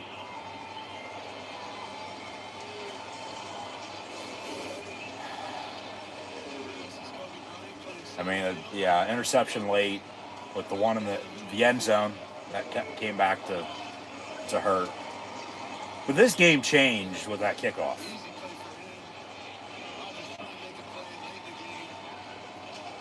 That's where it completely flipped the whole 180. 360 back around to Seattle getting the lead early, and they're going to have the lead to get in the game and end up winning it. 31-17 is going to be your final score. We're going to run a couple plays here. Toss it, tackle for loss. Are they going to call their 3 timeouts? I mean, all right. There's not really any reason to. You're down 14. It's like you're down 7 still.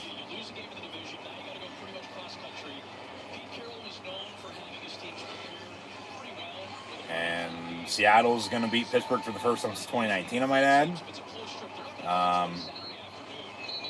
Pittsburgh's won 2 in a row, so past 4 they split. Who knows next time they'll play? The way the NFL schedule is, it might be next year. It might be, like I said earlier, they're playing each other every 2 years now. Might be longer than that. Handoff and Wilson on the stop. Another timeout for Pittsburgh for what it's worth. This is going to be a tough one for sure to get over. But shit happens once again, and over until it's over. And you got to give Seattle credit. They storm back and, kick that field goal to go up 17-14. And then the ensuing kickoff, they score on their kickoff.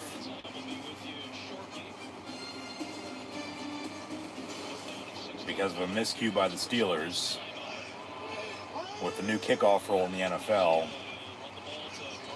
And then they go up 24-14. The Steelers get a field goal. That's all. They ended up scoring at 17 points. And then, Seattle defense had a chance to get off the field. They did. But they couldn't do just that, and Pittsburgh calls their 3rd and final timeout. They end up scoring, go up 31-17. Because if that held, they have a chance to go score there, but then they throw the pick anyway. But like I said, they don't score 10 points off of 2 Seattle turnovers, and everything else goes the way it did. They get their ass kicked. They're only scoring that 1 touchdown.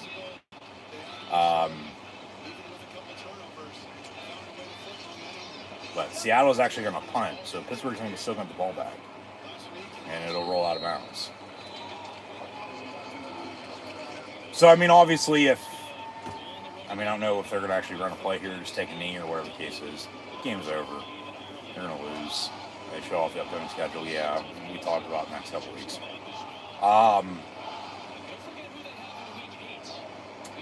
Rudolph's actually in the ball game at quarterback now for Pittsburgh.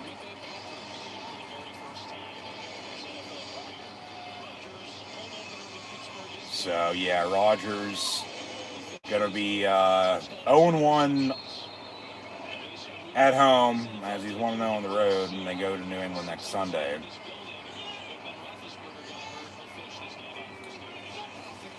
Yeah.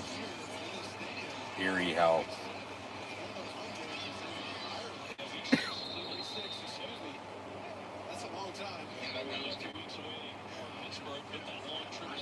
how that unfolded the way that did.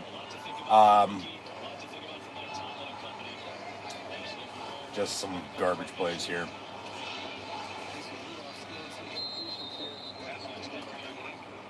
So, yeah, Rudolph's going to get credit with a couple passes and a couple completions, but like I said, it ain't going to matter.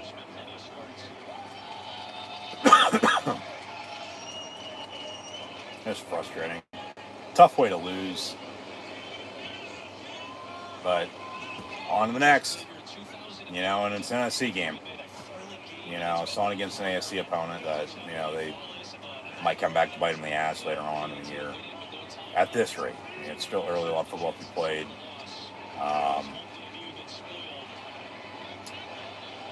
Yeah, just like I said, tough loss. So that'll probably be the final play of the game. So 31-17 is going to be your final score. Seahawks will beat the Steelers for the first time since before COVID. And now both teams are 1-1 2 weeks in. So, man,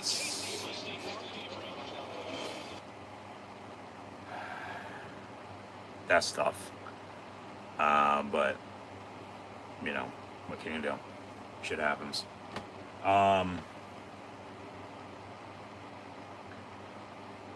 Yeah, they kicked 2 field goals after being down 7. You know, take a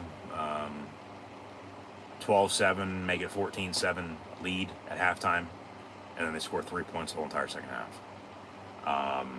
You know, Seattle stormed back and, you know, made their plays, and give them credit, no doubt. Give the Seattle Seahawks credit for finding a way to win this game, especially on the road,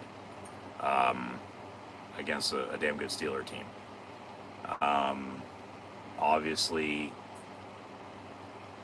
yeah, I would have loved to have that as a win, be 2-0, but you're 1-1, and, you know, now you're going to New England next week, who is in Miami today, taking on the Dolphins. As, you know, this game has wrapped up. Some of the other 1 o'clock games still ongoing, so I'm not going to update any scores at this point in time, but, you know, we already recapped and previewed, you know, from week 2, week 3 anyway, you know, with what is going on in the NFL. Hopefully, obviously, I feel better from now until next weekend. But like I said, I ain't going to be home next weekend, as mentioned at halftime. So we'll still watch the game. It just won't be live on my end. So if you do turn in when I do stream it, please no spoilers. But we'll still watch next week's game at some point in time before the following week's game in 2 weeks, as Pittsburgh will then head across the pond to Ireland to take on the Vikings in the first ever NFL game in Dublin, Ireland, home of the Rooneys and the Pittsburgh Steelers. But yeah, like I said, they scored 3 points in the whole entire second half. Had a chance there to, you know, punch it in, but the turnover in the end zone. I believe it was the following drive, you know, they kicked that 54-yard field goal. It was shortly after, if it wasn't. I'm not looking at play-by-play at the moment. I will update some stats once again here as they upload, as this game has just gone final. So, yeah, Seattle wins against Steelers for the first time since 2019. You know, Pittsburgh finished 8-8 that season, as Ben Roethlisberger was injured in the game. As I mentioned earlier, they then traded for Minka, you know, to help out the defense, and he's helped since. Battled injury. They shipped him back to Miami and brought in Ramsey and Smith, and went quantity over quality. And, you know, Pittsburgh did find a running game today at times. Still nothing consistent. Warren had 14 carries, 48 yards. They had 21 carries, 72 yards rushing total as a team. You know, Rodgers threw for over 200. Had the touchdown to DK against his former team. But then the pick in the end zone, you know, that would have been nice to have points there. No doubt about it. Because like I said, the game changed. As we're tied at 14, you know, in the fourth quarter. Thought they were going to play Renegade at the start of the fourth. They didn't until mid-fourth. Defense still needed to stop. As, you know, like I said, Seattle kicks a 54-yard field goal. 17-14 lead. Ensuing kickoff. Okay? Right after it turned into a 10-point swing from being tied at 14 to Seattle having a 24-14 lead because of a miscue with a misunderstanding on the kickoff. As it landed in the landing zone, it didn't look like Pittsburgh touched it, but it was still a live ball. You go back and take a knee on it, for God's sakes, but then it probably would have been a safety if they would have said he touched it. So then you still got to return it. But then Seattle goes and recovers it in the end zone, and like I said, you would have thought there had been some sort of legal touch because as he was recovering it, he was rolling out of bounds, so the back of the end zone. But they said, recovered in the end zone, touchdown Seahawks sent, and then it's 24-14. Ensuing drive after that, like I said, Pittsburgh needed points. And they did get points. They got a field goal out of it. You know, Boswell was, 3-3 on the day. From 48 twice, and then from 45. You know, so he had half the points that, you know, they ended up scoring. Obviously, they have the touchdown. But like I said, they had 10 points off of 2 turnovers, off of both interceptions by Sam Darnold. And they don't have that. You know, the final score is going to show, if everything else goes the way it did, that they got beat. They got their ass kicked down at 31-7. But, I mean, 31-17's still a loss regardless, you know. You didn't score one more point than the opponent. You gave up 30 plus, I might add, as well. You know, you scored 34 last week in a win, but only won by 2, 34-32, and then you give up 31 today in a loss, and you only scored 17. So they scored half of what they scored last week, but they still allowed what they allowed last week defensively. So they still got to, you know, find a running game on offense, stop the run on defense. Yeah, they got a couple turnovers and scored off of it, but you know, if not, it's way worse than how it turned out. But once again, the game changed with that kickoff. It did.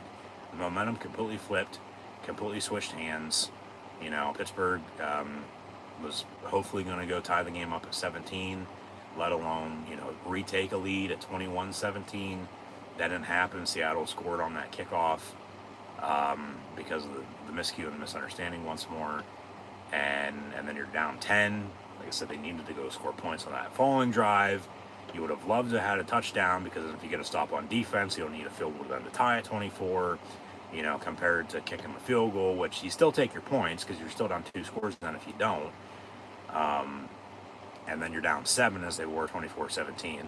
But then they, you know, Mama played Renegade and, you know, had them for a little bit, but then, you know, they gave up a decent-sized play over the middle, and then the deep ball was a dagger for sure, which Pittsburgh's had happen to them quite a few times over the past couple years. The Bengals and the Raiders, to say the least, from what I can recall.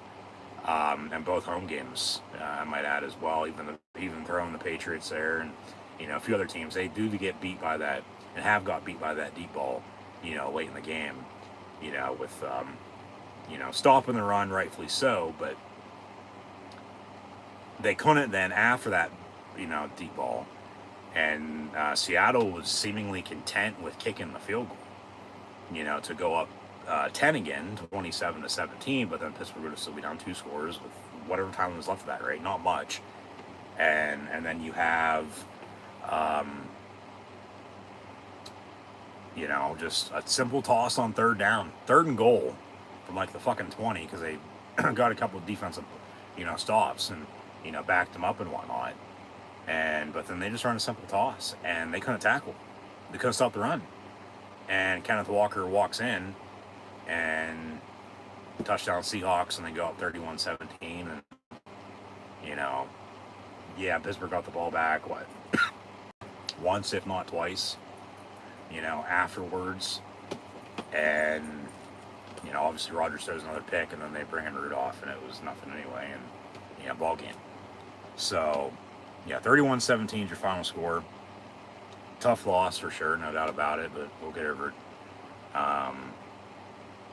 So next week, Penn State's on a bye, so I will not be having live play watch long reactions. Then because of that, and then I'm not going to be home next weekend as well. So I get the Steelers play at 1 o'clock once again. But as mentioned, now for the 3rd time, I will, since I'm not going to be home, will not have live play watch long reactions of that game while it's live. I'm still going to tape it, record it on the DVR, and we'll watch it whenever I do officially, you know, get home. I cannot give you a point in time yet on when we will actually sit down though and watch the Steelers Patriots game, regardless of win or loss. And I'll try my best to not know anything that happens, obviously, during the game. Obviously, if plans change, just be sure to subscribe if you haven't done so already. Hit that notification bell next to it as well to stay up to date. And like I said, we'll still be watching that game. It's just a matter of officially when, and then in 2 weeks from now, yeah, the Steelers will be playing the Vikings in a home game in Ireland at 9:30 in the morning on the NFL Network. So, like I said, that weekend's going to be long and exhausting, from a whiteout that Saturday night to a early Sunday morning kick in Ireland for the black and gold. We'll still have a lot of play-to-play watch-along reactions live here on YouTube then, so be sure to tune back in, and thanks for tuning in today. Unfortunately, the Steelers lose 31-17. Overall final stats and score: Sam Darnold was 22 of 33 for 295 yards passing. Had 2 touchdowns. One to Torrey Horton and the other to A.J. Barner. Had 2 interceptions. The Steelers scored 10 points off of those 2 interceptions, but obviously clearly not enough. They did sack him twice. Kenneth Walker had 13 carries, 105 yards rushing, and a touchdown. Charbonnet, 15 of 10. So as a team, between those two backs, he had 29 carries, 117 yards, and the touchdown to officially seal it, you know, because if they would have stopped him there, you're still only down 7 at 24-17. You got the ball back as they did, but then, yeah, okay, they threw the interception, but you're still hoping to go drive and score. And, you know, go tie the game up and potentially force overtime. You know, this didn't end up being a one-score game, but it was a one-score game for, you know, a good 80% of the game. But yeah, Seattle's going to beat Pittsburgh for the first time since 2019. In Pittsburgh for the first time since 2019 as well. The all-time series is now tied at 11 each. Like I said as well, who knows next time they'll play, being AFC, NFC opponents, and the way the NFL schedule is. They've been playing each other every, 2 years as of late, but from 19 to 21 to 23, now 25. So maybe in 27, either they'll come back to Pittsburgh, or Pittsburgh will go back out to Seattle as they did on New Year's Eve a couple years ago. Because before then, once more, it was every 4 years you were playing each other on the rotation, let alone every 8 years on the road. So, but like I said, once again, give the Seattle Seahawks a bunch of credit. They were up early, had miscues. They probably should have had more points than they did end up scoring. They doinked the field goal, had a couple drives stall on them that they, probably could have got points out of, but obviously didn't. Pittsburgh was in it until they weren't. They collapsed. The defense, as the saying goes, bend but don't break. Well, they bent and broke, when it came down to it. And, like I said, point-wise, they scored 34 last week, scored half of that today with the 17, but they still have given up, just not 30-plus points a game, 31-plus points a game now defensively. 32 last week, 31 today. So, it's all with the team anyway. Boswell, the serial killer, is going to go out there and, stab his field goals. So, it's offense getting in a rhythm. It's having a running game. It's let Rodgers do his thing. It's, with the defense stopping the run, and, yeah, just... Obviously, when there's a will, there's a way. They got to find a fucking way to win a game like this, because they normally do. And then every once in a while, yeah, it slips and slides out of their hands. And like I said, how the fuck did this just happen? Seriously. Jackson Smith and Jigba had 8 catches, 103 yards. Cooper Kupp, 7 of 90. So their 2 leading receivers had 15 catches for damn near 200 yards. And then everything else, the other 100 was dished out to a couple other receivers for the Seahawks. Rodgers finished 18 of 33 for 203 yards, had the touchdown to DK, had 2 picks, sacked 3 times. Rudolph was 2 of 2 for 12 yards in relief. just because of that final drive, for what it's worth. Yeah, Jalen Warren, 14 carries, 48 yards. They had 21 carries total as a team for 72 yards. So they got to find a running game for sure. And Caleb Johnson probably going to be in the doghouse for the next, well, until he gets out. He had a fumble last week, and then you have the miscue that completely changed the game, here today against Seattle. But head up, keep at it, it'll be all right. But they got to find a running game to help out this offense, and they got to fucking stop the run on defense. If they can do that, they'll be all right. But yeah, just when you have your leading number one running back lead the team in receiving, 4 catches, 86 yards for Jalen Warren receiving, and he had 14 carries, 48 yards rushing, so over obviously 100 all-purpose. That's good on his end, but you don't want your number one running back leading the team in receiving, for God's sakes, because that just shows you're running a bunch of fucking screens. He had 65 of that 86 on one fucking play though too. I get it, but DK had 3 catches, 20 yards. Yeah, the touchdown. They went for 2, got it up 14-7, but they only scored 3 points in the second half. And then we've been over, where we won the game and where it changed at and all that with that kickoff and everything else. So I'm not gonna talk any more about it. It's just gonna piss me off. Fryermuth had 3 catches, 31 yards. John Smith 4-27. So they did get the tight ends involved a little bit more today. Darnell Washington had a 2-point try. Calvin Austin catch for 22 yards. Who knows who Rodgers was officially throwing to in the back corner of the end zone, because both Austin and Fryermuth were there, but it was tipped and then picked off. What that some points there for sure. DK has mentioned 3 catches, 20 yards, and the score. Gainwell 3-16. Roman Wilson had a catch for 7 yards. Connor Hayward 1 of 6. Peyton Wilson had 10 total tackles on defense. They had 2 sacks. He had one of them. Jack Sawyer the other. And then Ramsey had an interception. And then Herbig had the interception. Returned for about 40, 50 yards. And then they ended up scoring. So those 2 turnovers on the interceptions led to 10 Steeler points. Boswell was 3 of 3 on field goals for a total of 9 points because he didn't get to kick the extra point, because remember, they went for 2. As he had 2 of those 3 field goals separately from 48 apiece, and the other was from 45. Overall total team stats, Seattle 21 first downs compared to the Steelers 13.